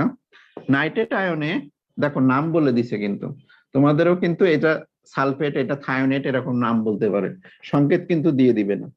নাইট্রেট আয়নে কতটি ইলেকট্রন আছে? কতটি ইলেকট্রন আছে এটা তোমাকে বের করতে বলা হলো। অপশন আর অপশন গুলো ছিল 19 23 31, 19 23, সিতে 31, ডিতে হলো 32টা, এই কয়টা আছে। এখন দেখো NO3 এটাকে আমার বের করতে বলছে। আমরা এই সংকেতটার মধ্যে কি কি জিনিস আছে সেটা যদি দেখে নিই। NO3 মাইনাস, এর মধ্যে আছে একটা নাইট্রোজেন আর অক্সিজেন। নাইট্রোজেনটা আমরা জানি 714 আর অক্সিজেনটা আমরা জানি 816, এইটুকু দিয়ে আমরা বের করতে পারি। আমার বের করতে বলছি ইলেকট্রন, আমি ইলেকট্রন লিখি এখানে। একটার মধ্যে নাইট্রোজেনের মধ্যে ইলেকট্রন হলো 7টা আর একটা অক্সিজেনের মধ্যে ইলেকট্রন হলো কয়টা? 8টা। এখানে খেয়াল করো অক্সিজেন আছে 3টা, তাহলে 8 × কত? 3, 8 × 3।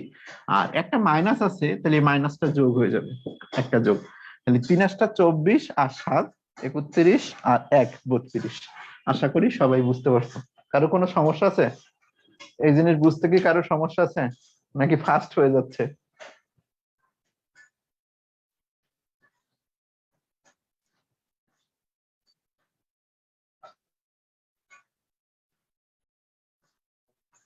ঠিক আছে,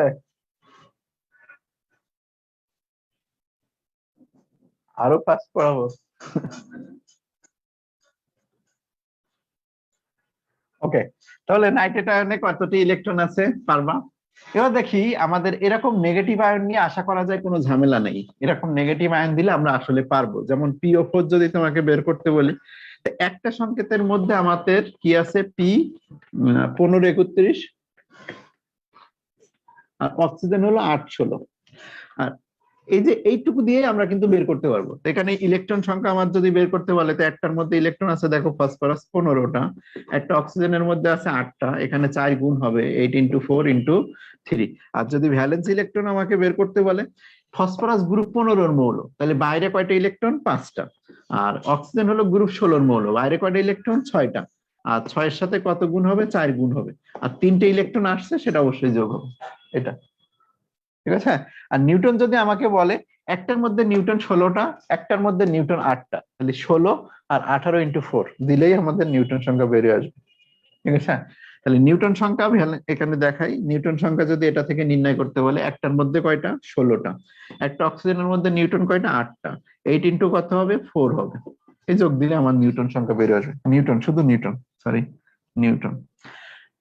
এরকম আমাদের আয়ন গুলো হবে, আমার কোনো সমস্যা নাই। আমরা দেখি এখন NH4+ আর H3O+, এই দুটার মধ্যে পজিটিভ আয়ন আছে, এই দুটা আমরা নির্ণয় করে দেখি যে এই দুটার মধ্যে কিভাবে আছে। তো প্রথমে আসি আমরা NH4+। তো এই সংকেতটা নিয়ে অনেকের কনফিউশন, যে সংকেতটা আসলে কি।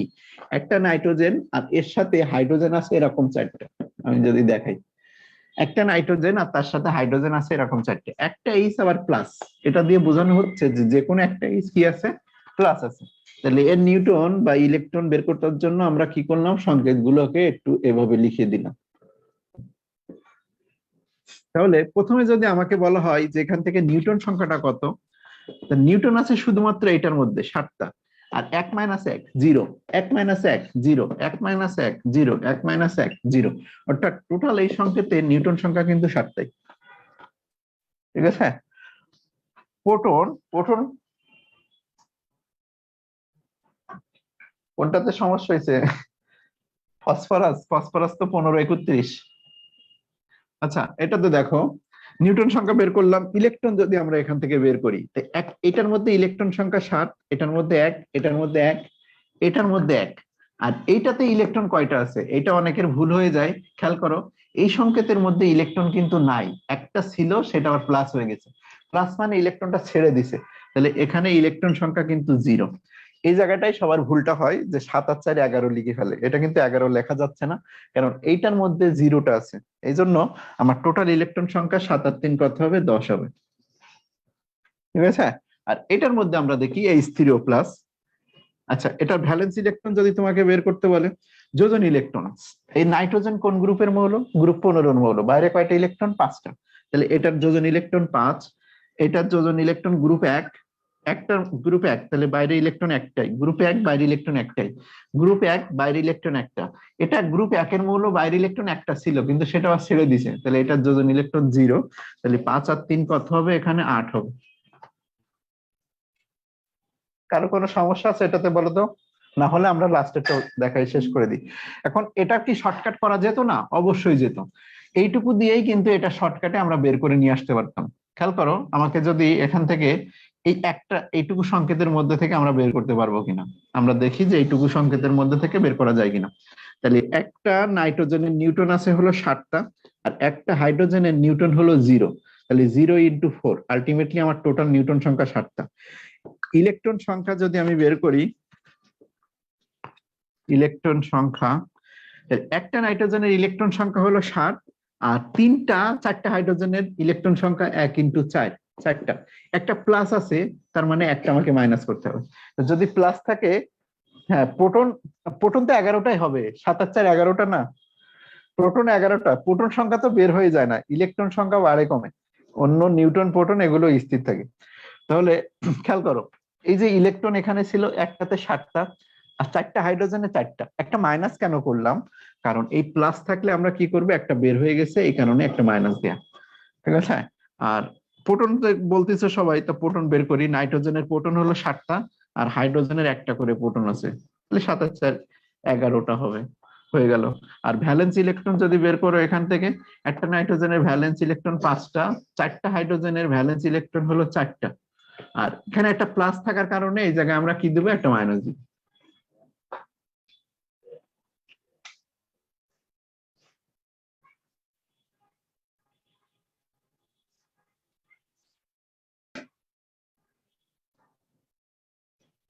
আচ্ছা, সমস্যা নেই। ওকে, তাহলে দেখো এই কোশ্চেন কিন্তু পরীক্ষাতে আসে, এখন আনসারটা বলবা সবাই। আমরা শেষ, এই জিনিস শেষ হয়ে গেছে, electron proton Newton valence electron নির্ণয় শেষ। আচ্ছা,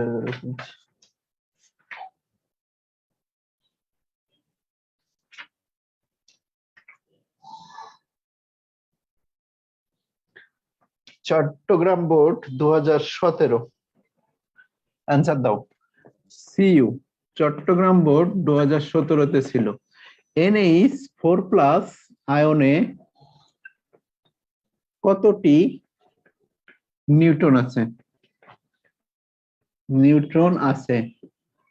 তোমার অপশন হার ছিল 7 11 12 14, 7 11 12, ডিতে হলো 14, কয়টা হবে বলো, কয়টা, একটু আগে দেখাইছি 7টা। ওকে,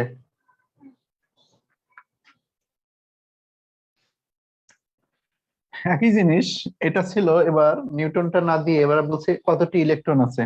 এটা ছিল জাহাঙ্গীরনগর ইউনিভার্সিটি, জেইউ। একই বছরেই করছেন, জেইউ 17-তে করছে। একই বছরে দেখো, জাহাঙ্গীরনগর 17-তে করছে। NH4+ আয়নে কতটি ইলেকট্রন আছে? কতটি ইলেকট্রন আছে? অপশন গুলো একটু চেঞ্জ। 12, 11, 5, 10। 12, 11, 5, 10। কয়টা হবে? 10টা। কারণ 4টাতে 4টা ছিল, 7 আর 4 11টা, একটা চলে গেছে, তাহলে অ্যান্সার হবে এটা।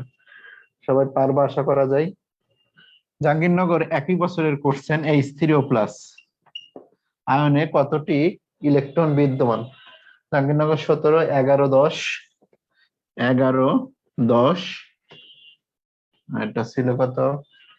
11, 10, 9, 8। 9, 8। কয়টা হবে দেখো? 7, এটা দেখো 8 আর 3 কত? 11। 11টা থেকে একটা বের হয়ে গেছে, তাহলে হবে কয়টা? 10টা। আশা করা যায় আমাদের ইলেকট্রন, প্রোটন, নিউট্রন সংখ্যা এবং যোজন ইলেকট্রন নির্ণয়ে কোনো ঝামেলা নাই।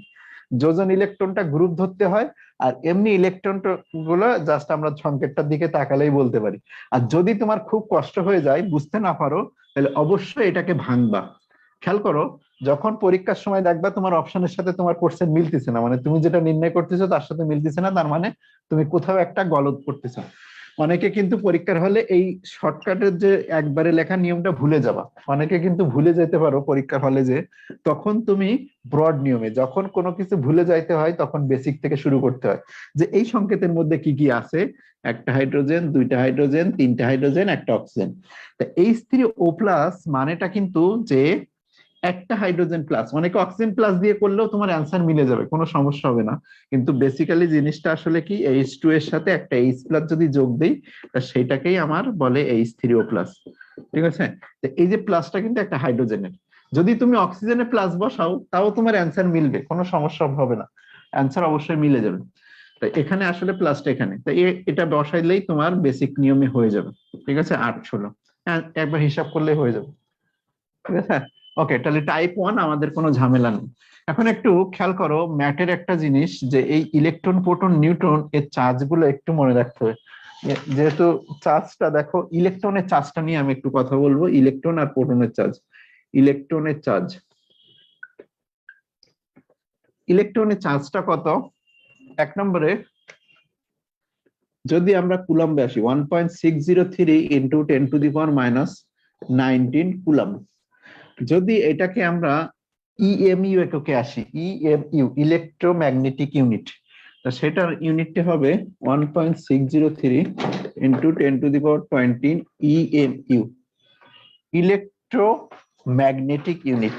ইলেকট্রোম্যাগনেটিক ইউনিট কোন ইউনিটটা থেকে কনভার্টটা আমি দেখাই দিচ্ছি। আর আরেকটা ইউনিট আছে 4.8 ইন্টু 10⁻10 ইএসইউ ইউনিট। একটা ইউনিট থেকে আরেকটা ইউনিটে কনভার্টটা খেয়াল করে একটু। এক ইএমইউ সমান, এক ইএমইউ সমান হলো 10 কুলম্ব, আর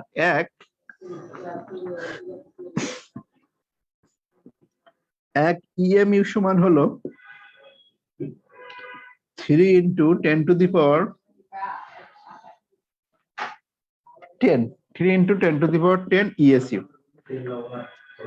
এটা ইলেকট্রনের চার্জ। আর এটা যদি আমরা প্রোটনের চার্জ বলি, তাহলে এই জায়গাগুলো জাস্ট প্লাস হবে। প্রোটনের চার্জ বলে জায়গাগুলো প্লাস হবে, ইলেকট্রনের চার্জ হিসেবে আসে। তো এটা একটু মেডিকেলের জন্য লাগবে, আগে থেকে মুখস্থ করে রাখো, যখন বইয়ে পড়া দেখাবো তখন থেকে আমাদের এটাও দেখাই দিব। ঠিক আছে? ভার্সিটির জন্য এটা লাগবে না, এটা শুধু মেডিকেলের জন্য, ভার্সিটির জন্য এই জিনিস কখনই দিবেন, জাস্ট মেডিকেলের জন্য এটা পড়ে রাখতে হবে। 1.603 10⁻19 কুলম্ব, 1.603 দেখো, এই ইএমইউ সমান 10 কুলম্ব, এর সাথে যদি 10 গুণ দাও দেখো এটার সমান হয়ে যায়। আর এটার সাথে এটা কনভার্ট করার জন্য এটা দিয়ে করলেই হয়ে যাবে, এইটুকু শুধু মেডিকেলের জন্য। আর এটা কিভাবে আসে সেটা যদি দেখতে চাও, আমরা জানি 1 মোল বা 6.023 ইন্টু 10⁻23 এতটি ইলেকট্রনের চার্জ। এতটি ইলেকট্রনের চার্জ কত? 96,500 কুলম্ব। তাহলে একটা ইলেকট্রনের চার্জ কত?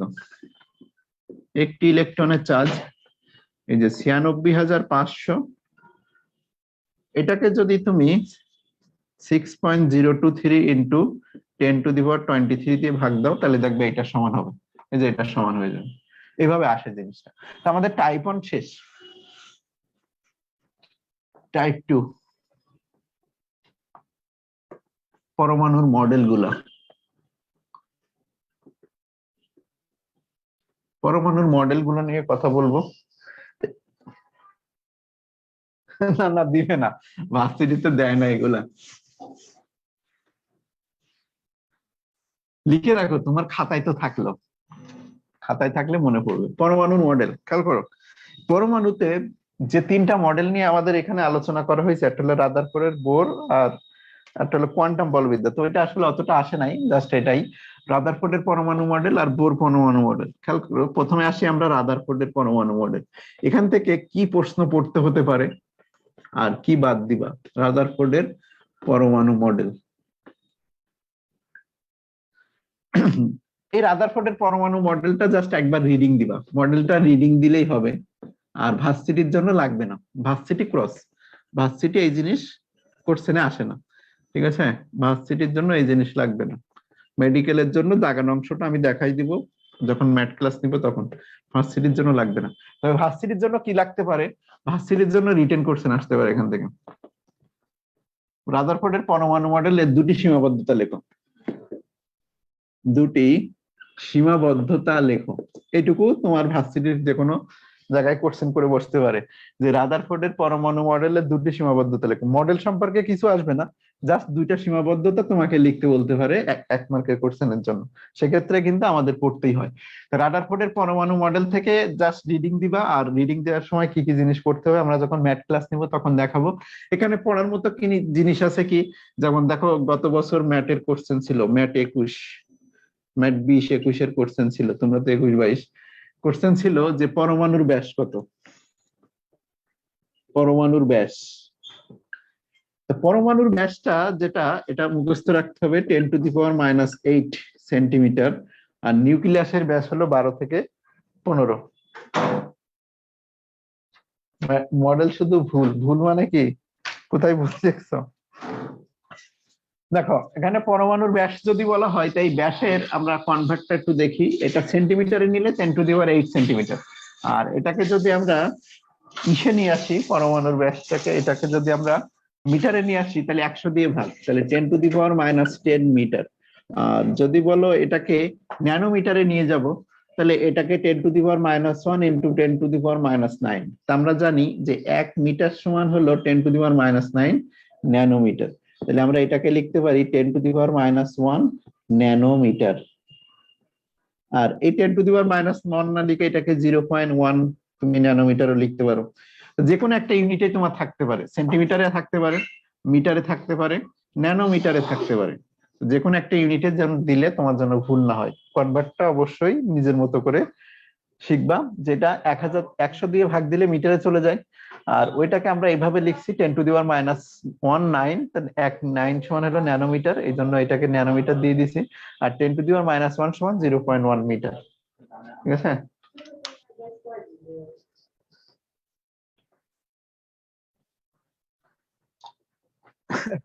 ওই সীমাবদ্ধতার মধ্যে যে ভুল ছিল ওইটাই। আচ্ছা, পরমাণুর ব্যাস এইটা। এবার একটু জিনিস লেখো, নিউক্লিয়াসের ব্যাস। একটা জিনিস লেখো, নিউক্লিয়াসের ব্যাস। নিউক্লিয়াসের ব্যাসটা কত হবে? এটা যদি 8 হয় তাই এটা মনে রাখবা, এটা হলো 10⁻12 থেকে 13 লেখা আছে, 10⁻12 থেকে 10⁻13 সেন্টিমিটারের মধ্যে। 10⁻12 থেকে 10⁻13 সেন্টিমিটারের মধ্যে। এটাকে মিটারে যদি নাও তাহলে এটা আরো 100 দিয়ে ভাগ হবে, তো এটা হবে 10⁻14 থেকে 10⁻15 সেন্টিমিটার, এই মিটারের মধ্যে। আর একইভাবে তুমি যদি ন্যানোমিটারে কনভার্ট করতে চাও, তাহলে এই যে দেখো, এই ন্যানোমিটার মানে হলো কত, 10⁹, তাহলে এখানে থাকবে 10⁵। তো এটা লিখতে পারো 10⁵ ন্যানোমিটার, আর এটাকে লিখতে পারো 10⁻10, 10⁻10 ন্যানোমিটার। আর রাদারফোর্ডের পরমাণু মডেলের ওই যে যে স্বর্ণপাতটা ইউজ করছিল, ওই স্বর্ণপাতার পুরুত্ব কত ছিল, 0.304 সেন্টিমিটার। এ ধরনের তথ্যগুলা আমি জাস্ট যখন পড়াবো তখন দেখাই দিব। আর এখানে আরেকটা যে প্রতিপ্রভ সৃষ্টি করার জন্য যে পাতটা ইউজ করা হয়েছিল, এটা হলো স্বর্ণপাতের দূরত্বটা, আর সেটা হলো জিঙ্ক সালফাইডে। এই জিঙ্ক সালফাইড কি করে, ফোটনের শক্তি শোষণ করে বিকিরিত শক্তিটাকে দৃশ্যমান আলো হিসেবে বিকিরণ করে। এই জন্য জিঙ্ক সালফাইডের একটা এই পাত ব্যবহার করা হচ্ছিল বাইরে, যার গায়ে আলফা কণা যে আঘাত করলে ওই আলফা কণার শক্তিটা এসে শোষণ করে, আর সেই শক্তিটা এসে কি হিসেবে বিকিরণ করে, দৃশ্যমান আলো শক্তি হিসেবে বিকিরণ করে। মোটামুটি এইগুলোই। আর এর সীমাবদ্ধতা যদি আমরা যাই, সীমাবদ্ধতা একটা দুইটা দুইটা পয়েন্ট খুবই ইম্পর্টেন্ট ছিল, যে ম্যাক্সওয়েলের তত্ত্ব, তোমাকে এটা রিটেন কোশ্চেন হিসেবে আসতে পারে। ম্যাক্সওয়েলের তত্ত্বটা আমাদের একটু জানতে হবে, যে কোনো চার্জ যদি বৃত্তাকার কক্ষপথে, এটা রিটেনে আসতে পারে যদি আসে, হ্যাঁ, কোন চাঁদ যদি বৃত্তাকার কক্ষপথে পরিভ্রমণ করে তাহলে সে ক্রমাগত কি করে, শক্তি বিকিরণ করে। আসলে সে এইভাবে, আমি উল্টা করে রাখছি, বৃত্তাকার কক্ষপথে যদি পরিভ্রমণ করা হয় তার আস্তে আস্তে শক্তি বিকিরণ করতে করতে করতে করতে একসময় কেন্দ্রে পতিত হয়। আর যদি কেন্দ্রে পতিত হয় তাহলে ওইটা আর মডেলটা ঠিক থাকে না। তাহলে ম্যাক্সওয়েলের তত্ত্ব অনুসারে এই রাদারফোর্ডের পরমাণু মডেল সম্পূর্ণ ভুল। আর আরেকটা জিনিস, যে এই পরমাণু থেকে যে সকল বর্ণালী বিকিরিত হয় সেই বর্ণালী সম্পর্কে রাদারফোর্ড কোনো ধারণা দেয় নাই। আর একাধিক ইলেকট্রন যদি একই কক্ষপথে থাকে সে সম্পর্কে কোনো ধারণা ছিল না। এই ধরনের কয়েকটা ত্রুটি আছে, এই ত্রুটি থেকে অন্তত 2 থেকে 3টা ত্রুটি তুমি মাথার মধ্যে রেখে দিবা, যে কোনো সময় রিটেনে কোশ্চেন হিসেবে দিতে পারে, যে রাদারফোর্ডের পরমাণু মডেলের 2টি ত্রুটি লেখো, ঠিক আছে, অথবা বোর পরমাণু মডেলের 2টি ত্রুটি লেখো।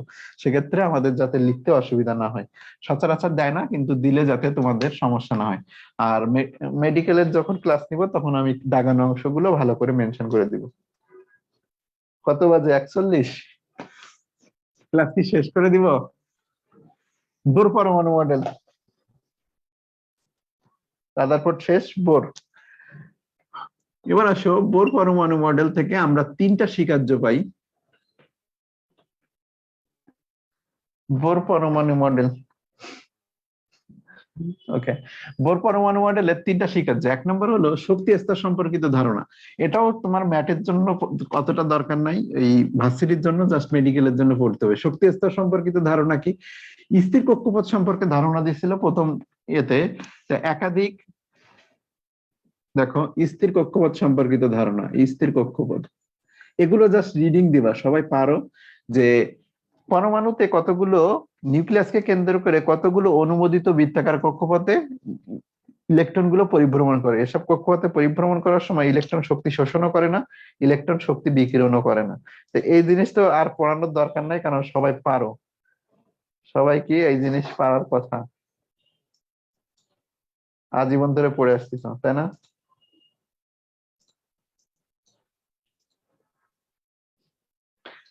2 নম্বরটা একটু দরকার আছে, কৌণিক ভরবেগ। যে কোনো একটা কক্ষপথে আবর্তনরত ইলেকট্রনের কৌণিক ভরবেগ, এখান থেকে কিন্তু ম্যাটের কোশ্চেন ছিল, ম্যাট 8, 11, 12 মনে হয় কোশ্চেন ছিল এটা থেকে। বলছিল যে এই কৌণিক ভরবেগের যে প্রতীকগুলো আছে, কোন প্রতীকটা কি, যে কোনো একটা কক্ষপথে আবর্তনরত ইলেকট্রনের কৌণিক ভরবেগ সেটা হবে কি, NH/2 পাই। দেখো, যে কোনো একটা কক্ষপথে আবর্তনরত ইলেকট্রনের কৌণিক ভরবেগ mvr কি হবে, H/2 এর পূর্ণ সংখ্যক গুণিতকের সমান হবে। H/2 এর কি হবে, পূর্ণ সংখ্যক গুণিতকের সমান হবে। তাহলে mvr যেটা, এই প্রতীকগুলা কি কি মিন করে, এমটা কি জিনিস, ইলেকট্রনের ভর, ইলেকট্রনের ভর, এটাই ছিল যে এটার মধ্যে কোনটা ভুল। ভিটা কি, ইলেকট্রনের বেগ। আর 8টা কি ছিল, যে কক্ষপথে ইলেকট্রন আবর্তন করে ওই কক্ষপথের ব্যাসার্ধ। আর এইচটা কি, প্লাঙ্কের ধ্রুবক, প্লাঙ্ক কনস্ট্যান্ট। আর এগুলো তো আমরা জানি, এনটা হলো কি যে কক্ষপথে আছে সেই কক্ষপথের এনের মান, আর পাই তো জানি। তাহলে এইটা থেকেই কিন্তু কোশ্চেন আসছিল ম্যাট 11, 12। এখন দেখো, এখান থেকে ভার্সিটি কোশ্চেনও করা যায়। আমি যদি তোমাকে বলি যে দ্বিতীয় কক্ষপথে ইলেকট্রনের কৌণিক ভরবেগ কত, দ্বিতীয় কক্ষপথে ইলেকট্রনের কৌণিক ভরবেগ কত, তাহলে এখানে দ্বিতীয় কক্ষপথ যেহেতু বলছে, এন এর মানটা আমাদের 2 বসবে, অর্থাৎ এই জায়গায় যদি আমরা 2 বসাই দিই তো H/2 পাই। তাহলে এই যে এটা কেটে যাবে, তোমার অপশন গুলো দেখে তোমার একটু কনফিউশন মনে হবে, যে H/পাই, তারপরে লেখা থাকবে অপশন বি তে 2H, 2H/পাই। অপশন সি এরকম লেখা থাকবে পাই/H। অপশন এটা লেখা থাকবে 2h ভাগ 3π, এরকম লেখা থাকবে। তো জাস্ট আমাকে যদি যে কোনো একটা কক্ষপথে বলে তা সেই মানটা এখানে বসালেই হয়ে যাবে, যে এখানে 2 থাকে, এই 2 আর 2 কেটে যায়, আমাদের অ্যান্সার আসে h/π। যে কোনো একটা কক্ষপথে আবর্তনরত ইলেকট্রনের কৌণিক ভরবেগ, সেই কক্ষপথের মানটা যদি বসাই দাও তো তত কক্ষপথের এটা চলে আসবে। আর 3 নম্বর স্বীকার্যটা ছিল কি শক্তির বিকিরণ সম্পর্কিত ধারণা বা শক্তি শোষণ বিকিরণ সম্পর্কিত ধারণা। সেটা ছিল কি ডেলি যদি নিম্ন কক্ষপথ থেকে উচ্চ কক্ষপথে যায় তা শক্তি শোষণ করে, আর যদি উচ্চ কক্ষপথ থেকে নিম্ন কক্ষপথে ফেরত আসে তাহলে শক্তি বিকিরণ করে। এটা ছিল আমার আদার বোর পরমাণু মডেল। এখন এই পরমাণু মডেলের যে সীমাবদ্ধতা এটা কিন্তু খুবই ইম্পর্টেন্ট। এর সীমাবদ্ধতার মধ্যে মেন যেটা একক ইলেকট্রন বিশিষ্ট পরমাণু, 1 নম্বর ত্রুটিটা খুবই ছিল E2 - E1 আর পরমাণুর মধ্যে ইলেকট্রন যদি কোনো আবদ্ধ জিনিসের মধ্যে কোনো কিছু আটকে থাকে তার শক্তি মাইনাস হয়। আমরা একটু পরে দেখাচ্ছি ওটা। বোর পরমাণু মডেলের সীমাবদ্ধতা খেয়াল করো, একক ইলেকট্রন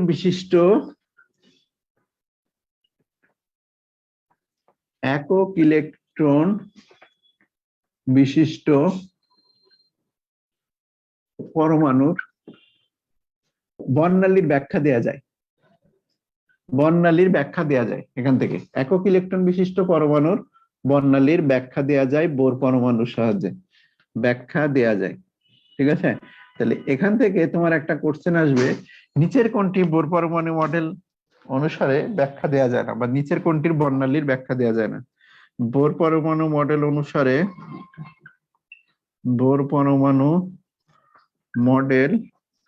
অনুসারে নিচের কোনটির বর্ণালীর ব্যাখ্যা দেয়া যাবে না, ব্যাখ্যা দেয়া যায় না। ঠিক আছে, এখানে লেখো দেয়া যায় না। অপশন আর এরকম থাকবে হিলিয়াম, অপশন বি তে থাকবে লিথিয়াম প্লাস, অপশন সি তে থাকবে বেরিলিয়াম 3 প্লাস, অপশন ডি তে থাকবে হিলিয়াম প্লাস। দিলে তো দুইটা অ্যান্সার হয়ে যায়।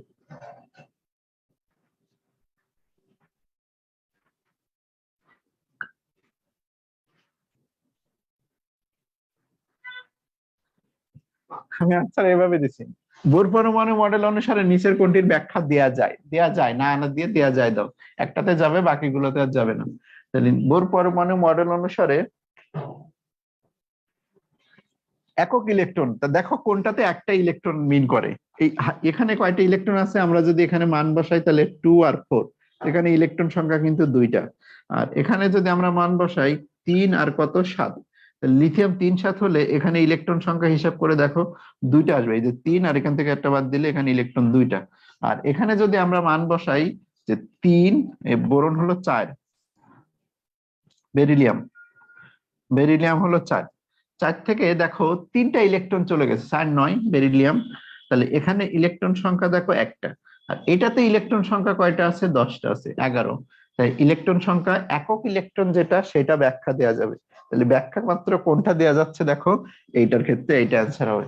তাহলে একক ইলেকট্রন বিশিষ্ট পরমাণু বা মূলকের পরমাণু বা কোন আয়নের বর্ণালীর ব্যাখ্যা দেওয়া যায়, সেটা বোর পরমাণু মডেল অনুসারে। একাধিক পরমাণু বা একাধিক পরমাণু যদি থাকে তাহলে সেই তাদের বর্ণালীগুলো কেমন হবে সে সম্পর্কে কোনো ব্যাখ্যা দেয় না, একটা খুব বড় একটা ত্রুটি। আর 2 নম্বর ত্রুটি হলো বর্ণালী, যে পরমাণু থেকে যে বর্ণালীগুলো বিকিরিত হয় এই বর্ণালীগুলো একটা নিরবিচ্ছিন্ন বর্ণালী হিসেবে দেখা যাওয়ার কথা ছিল, কিন্তু বাস্তবে এই বর্ণালীগুলো সবগুলো কি থাকে, সূক্ষ্ম সূক্ষ্ম রেখায় বিভক্ত থাকে। একটা বড় ত্রুটি। সীমাবদ্ধতা ভার্সিটির জন্য ইম্পর্টেন্ট, যে কোনো 2টা ত্রুটি তোমাকে লিখতে বলতে পারে, যে বোর পরমাণু মডেলের 2টি সীমাবদ্ধতা লেখো, জাস্ট এলো 1 মার্কের জন্য বা 2 মার্কের জন্য তোমাকে থাকলো। তাহলে বর্ণালীর ক্ষেত্রে একটা, যে একাধিক পরমাণু যদি থাকে তাদের বর্ণালী ব্যাখ্যা দেওয়া যায় না। আর বর্ণালীগুলো কেমন হয়, যে বর্ণালীগুলো বাস্তবে হওয়া উচিত কি নিরবিচ্ছিন্ন হিসেবে, কিন্তু যে রেখাগুলো পাওয়া যায় এই রেখাগুলো সূক্ষ্ম সূক্ষ্ম রেখায় বিভক্ত থাকে। ঠিক আছে, সূক্ষ্ম রেখায় বিভক্ত হওয়ার কারণ কি, আসলে এদের চুম্বক ক্ষেত্রের মানগুলো ধরো পি অরবিটাল হলো তিনটা, এই যে পি অরবিটাল, একটা হলো পি এক্স, একটা পি ওয়াই, আর একটা হলো পি জেড। এই তিনটাতে যে তিনটা ইলেকট্রন থাকে, এই তিনটার বিন্যাস কিন্তু ভিন্ন ভিন্ন, অর্থাৎ চুম্বক ক্ষেত্রে এদের কিন্তু একটা আলাদা আলাদা কোণ করে থাকে, ঠিক আছে, একটা এক্স অক্ষ, একটা ওয়াই অক্ষ, একটা জেড অক্ষ। ওরা যখন বর্ণালীটা বা ইলেকট্রনটা যখন নিম্ন শক্তি স্তর উচ্চ শক্তি স্তরে যায়, তখন যে বর্ণালীগুলো এরকম বিকিরণ করবে, তখন তিন ধরনের বর্ণালী হয়ে যায়। এই কারণে কিন্তু একাধিক বর্ণালী দেখা যায়। এটা কোয়ান্টাম মেকানিক্সের জিনিস, আর তো দেখানোর প্রয়োজন নেই। তাহলে একাধিক সূক্ষ্মরেখায় বিভক্ত হয়ে যায় সে সম্পর্কে কোনো ধারণা এখানে ছিল না। এবার দেখো আরেকটা জিনিস, এটাও ভার্সিটির জন্য আসতে পারে, জিম্যান প্রভাব আর স্ট্যাক প্রভাব। 4 নম্বর 5 নম্বর দিকে দিয়ে দেখবা যে জিম্যান ইফেক্ট। এই বিজ্ঞানী জিম্যান কিন্তু চুম্বক ক্ষেত্রে ধারণা দেয়, ম্যাগনেটিক কোয়ান্টাম সংখ্যা জিম্যান। জিম্যান ইফেক্ট কি? চুম্বক ক্ষেত্রের প্রভাবে পরমাণুর বর্ণালীগুলো আরো সূক্ষ্ম রেখায় বিভক্ত হয়ে পড়ে। লেখো, চুম্বক ক্ষেত্রের প্রভাবে বর্ণালীর রেখাগুলো আরো সূক্ষ্ম রেখায়, এটা সংজ্ঞাটাও কিন্তু আসতে পারে, চুম্বক ক্ষেত্রের প্রভাবে, চুম্বক ক্ষেত্র যদি আমরা কোনো বর্ণালীতে একটা চুম্বক ক্ষেত্র স্থাপন করি, তাহলে সেই চুম্বক ক্ষেত্র প্রভাবী বর্ণালীগুলো আরো সূক্ষ্ম রেখায় বিভক্ত হয়ে পড়ে, আরো সূক্ষ্ম রেখায় বিভক্ত হয়ে পড়ে। চুম্বক ক্ষেত্রের প্রভাবে বর্ণালী রেখাগুলো দিলে ভালো হয়, বর্ণালী রেখাগুলো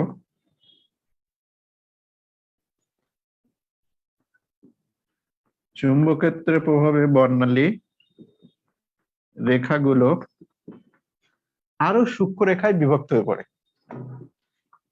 এই টাইপটা কিন্তু একটু রিডিং পড়া টাইপ, বুঝতে পারছো? এই যে টাইপ 2টা, আমরা টাইপ 2 পরমাণু মডেল নিয়ে যেটা আলোচনা করতেছি, এটা একটু মুখস্থ টাইপের মতো।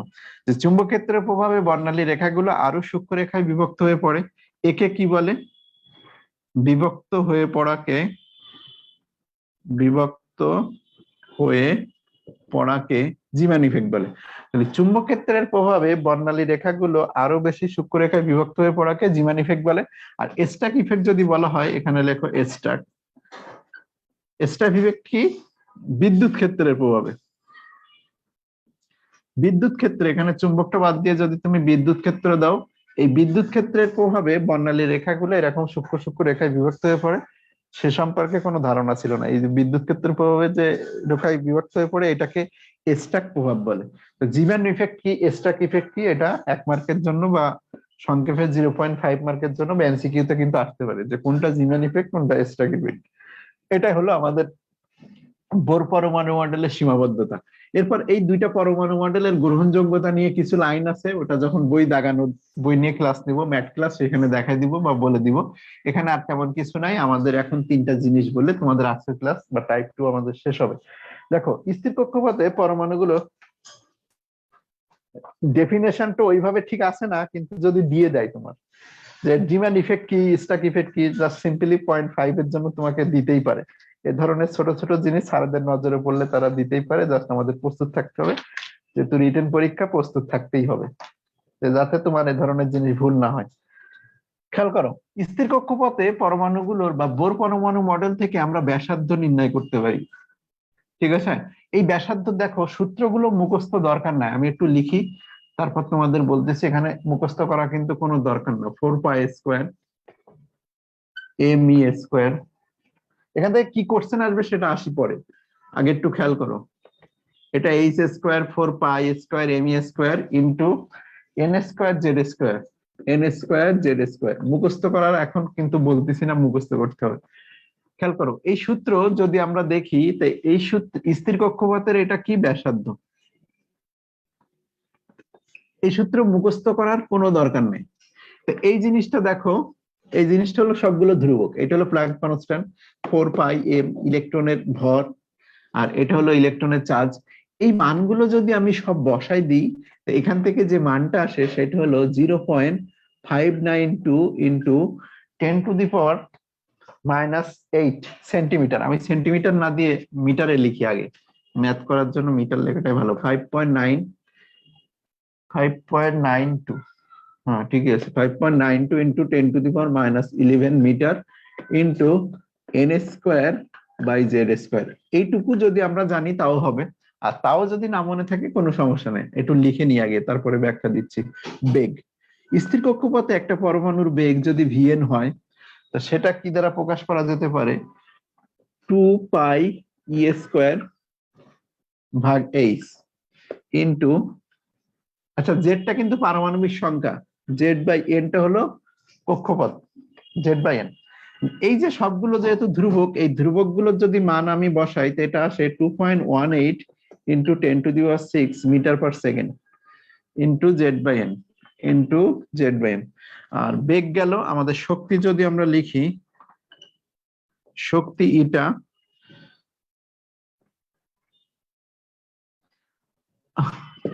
এনটা হলো কক্ষপথ, জেডটা হলো পারমাণবিক সংখ্যা,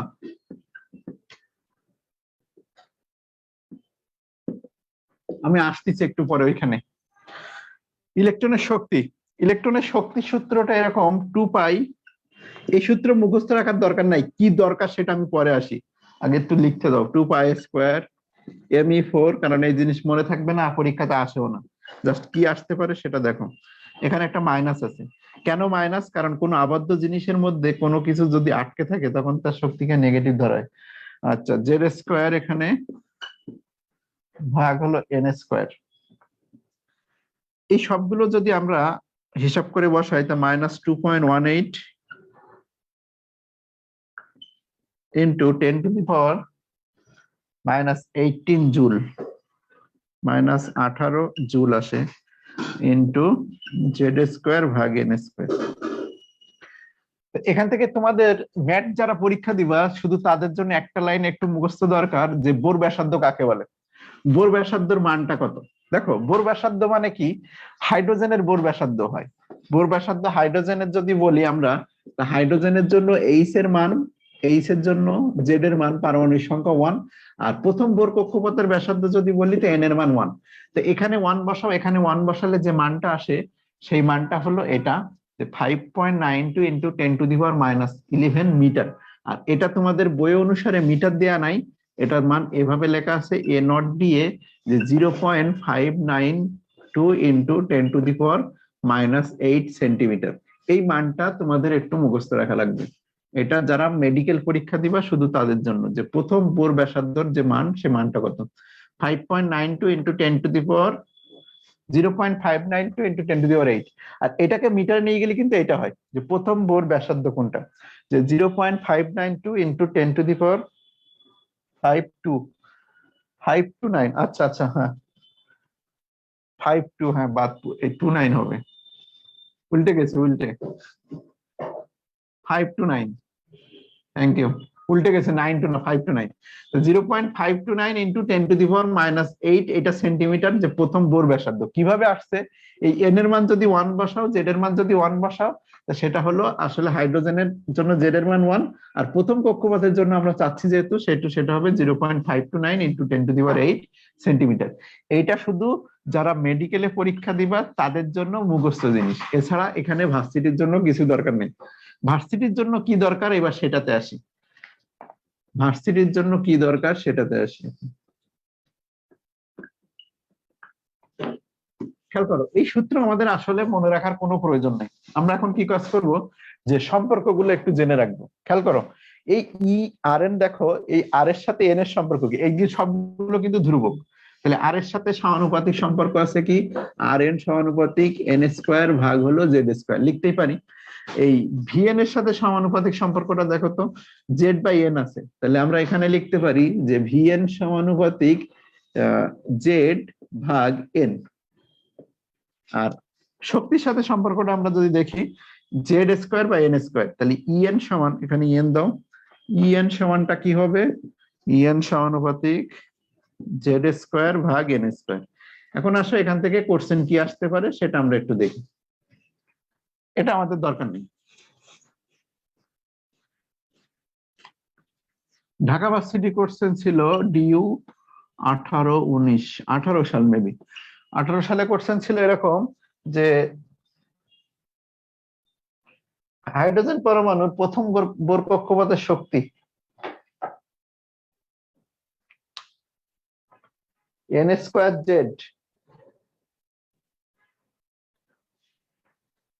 এটা n²z হবে। আচ্ছা, n²z দিয়ে দাও। ওকে, ওটার দরকার নেই, আমাদের কক্ষপথের সাথে সম্পর্ক জেড মানে 1, জেড এর মান 1টা জানলেই হবে। আচ্ছা, এবার দেখো কি এখান থেকে কোশ্চেন কি আসে, এই সূত্র মুখস্থ রাখার দরকার নেই, এইটুকু জানলেই হয়। হাইড্রোজেনের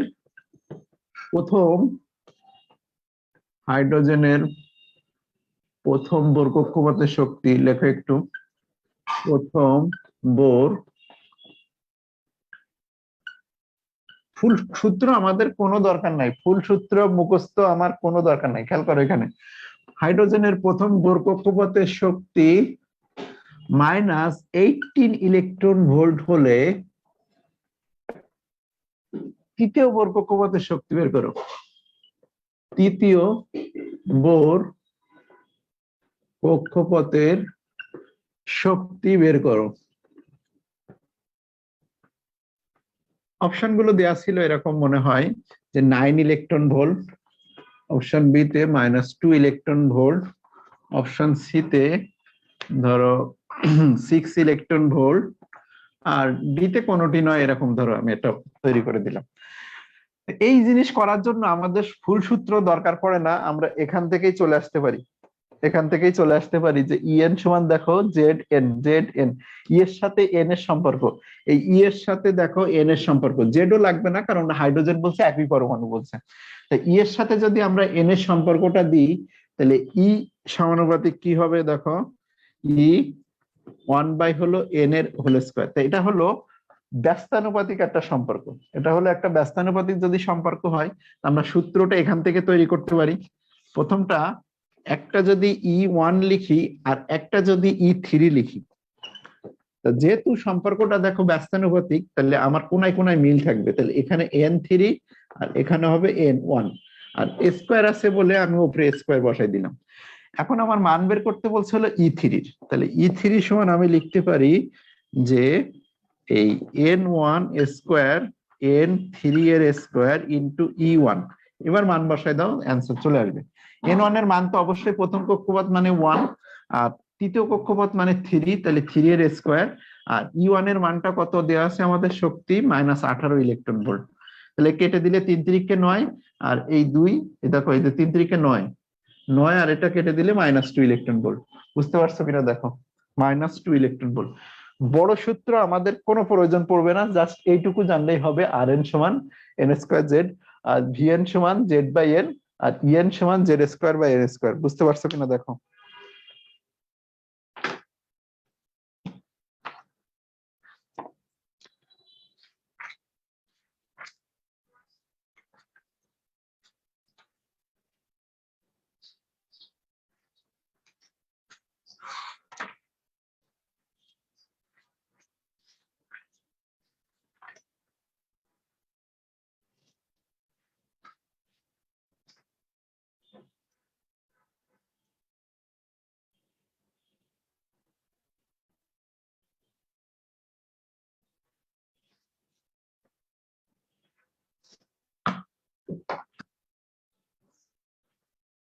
বুঝছে,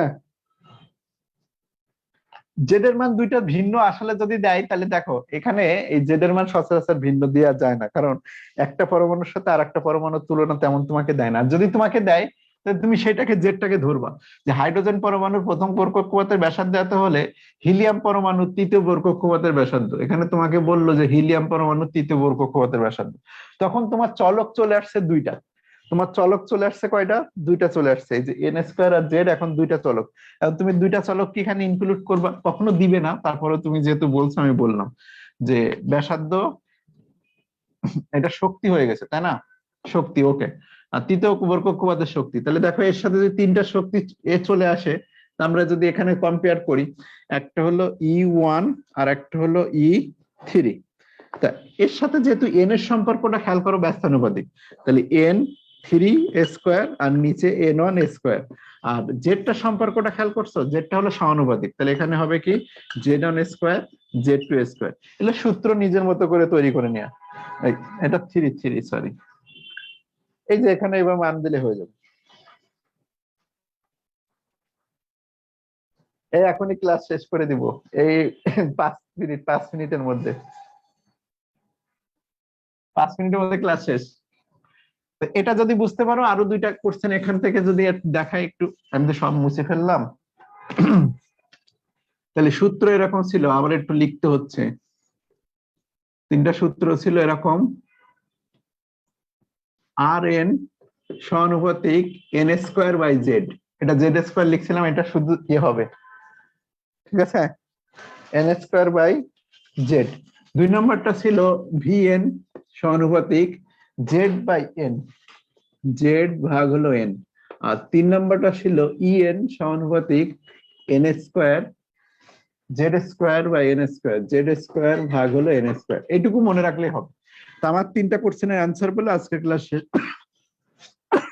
কোন পরমাণুর, একটু লেখো, কোন পরমাণুর তৃতীয় কক্ষপথের ব্যাসার্ধ, কোশ্চেন এই তিনটে পারলে তোমাদের হয়ে যাবে। তৃতীয় কক্ষপথের ব্যাসার্ধ, তৃতীয় কক্ষপথের ব্যাসার্ধ প্রথম কক্ষপথের ব্যাসার্ধের কত গুণ? প্রথম কক্ষপথের কত গুণ? অ্যান্সার দিবা ওইখানে। কোন পরমাণুর তৃতীয় কক্ষপথের ব্যাসার্ধ, এবার বেগ দাও। কোন পরমাণুর তৃতীয় কক্ষপথের বেগ প্রথম কক্ষপথের বেগের কত গুণ? আর 3 নাম্বার, কোন পরমাণুর তৃতীয় কক্ষপথের শক্তি প্রথম কক্ষপথের শক্তির কত গুণ? দেখো এখানে ম্যাথ করার কোনো প্রয়োজন নেই, আমরা মান বসালে হয়ে যাবে। এখানে বলছে যে তৃতীয় কক্ষপথের ব্যাসার্ধ, তো এখানে যদি আমি 3 বসাই তাহলে এখানে তার 3 বলবে, 3 স্কয়ার, তাহলে কত হবে? 9 গুণ হবে। কত হয়ে যাবে? 9 গুণ হবে। যদি বলে কোন পরমাণু তৃতীয় কক্ষপথের বেগ, তো এখানে যদি 3 বসাই এখানে 3 আসবে, তাহলে সেটা কত হবে? 1/3। আমার যদি এটা আসে কোন পরমাণু তৃতীয় কক্ষপথের শক্তি, তাহলে এখানে 3 যদি বসাই এখানে 3 বসবে, তাহলে সেটা হবে 1/9। বুঝতে পারছো কিনা দেখ। না না, দাগানো বই এখনো পড়াই নাই, এই কনসেপচুয়াল পার্ট শেষ হলে তাই। এই কনসেপচুয়াল পার্ট শেষ হলে দাগানো বই পড়তে তোমার আধা ঘন্টা 45 মিনিট বেশি লাগে না। ঠিক আছে, আজকের ক্লাস আমরা এখানেই শেষ করব। যেটুকু পড়াইছি তার মধ্যে কোনো সমস্যা আছে কিনা এখন বলো। যেটুকু পড়ছো, যেটুকু পড়াইছি, আমরা 2টা টাইপ শেষ করছি আজকে, টাইপ শেষ হয়ে গেছে এটা। নেক্সট ক্লাসে আমরা নতুন টাইপ শুরু করব চ্যাপ্টার 3 থেকে। কনসেপচুয়াল পার্টের মধ্যে কোনো ঝামেলা যদি তোমার না থাকে, তবে তুমি যে কোনো কোশ্চেন এমনিই পারবা। ঠিক আছে, তাহলে পার্ট 1 এর বাকি টপিক গুলো আমরা নেক্সট ক্লাস থেকে শুরু করব। আজকে 2টা হয়েছে, নেক্সট ক্লাসে আশা করি 4-5টা শেষ করতে পারবো। আর 2টা ক্লাস নিলে আমাদের পার্ট 1 শেষ হবে, পার্ট 2 তে এরকম 2টা 5-6টা ক্লাসের মধ্যে আশা করা শেষ করা যাবে।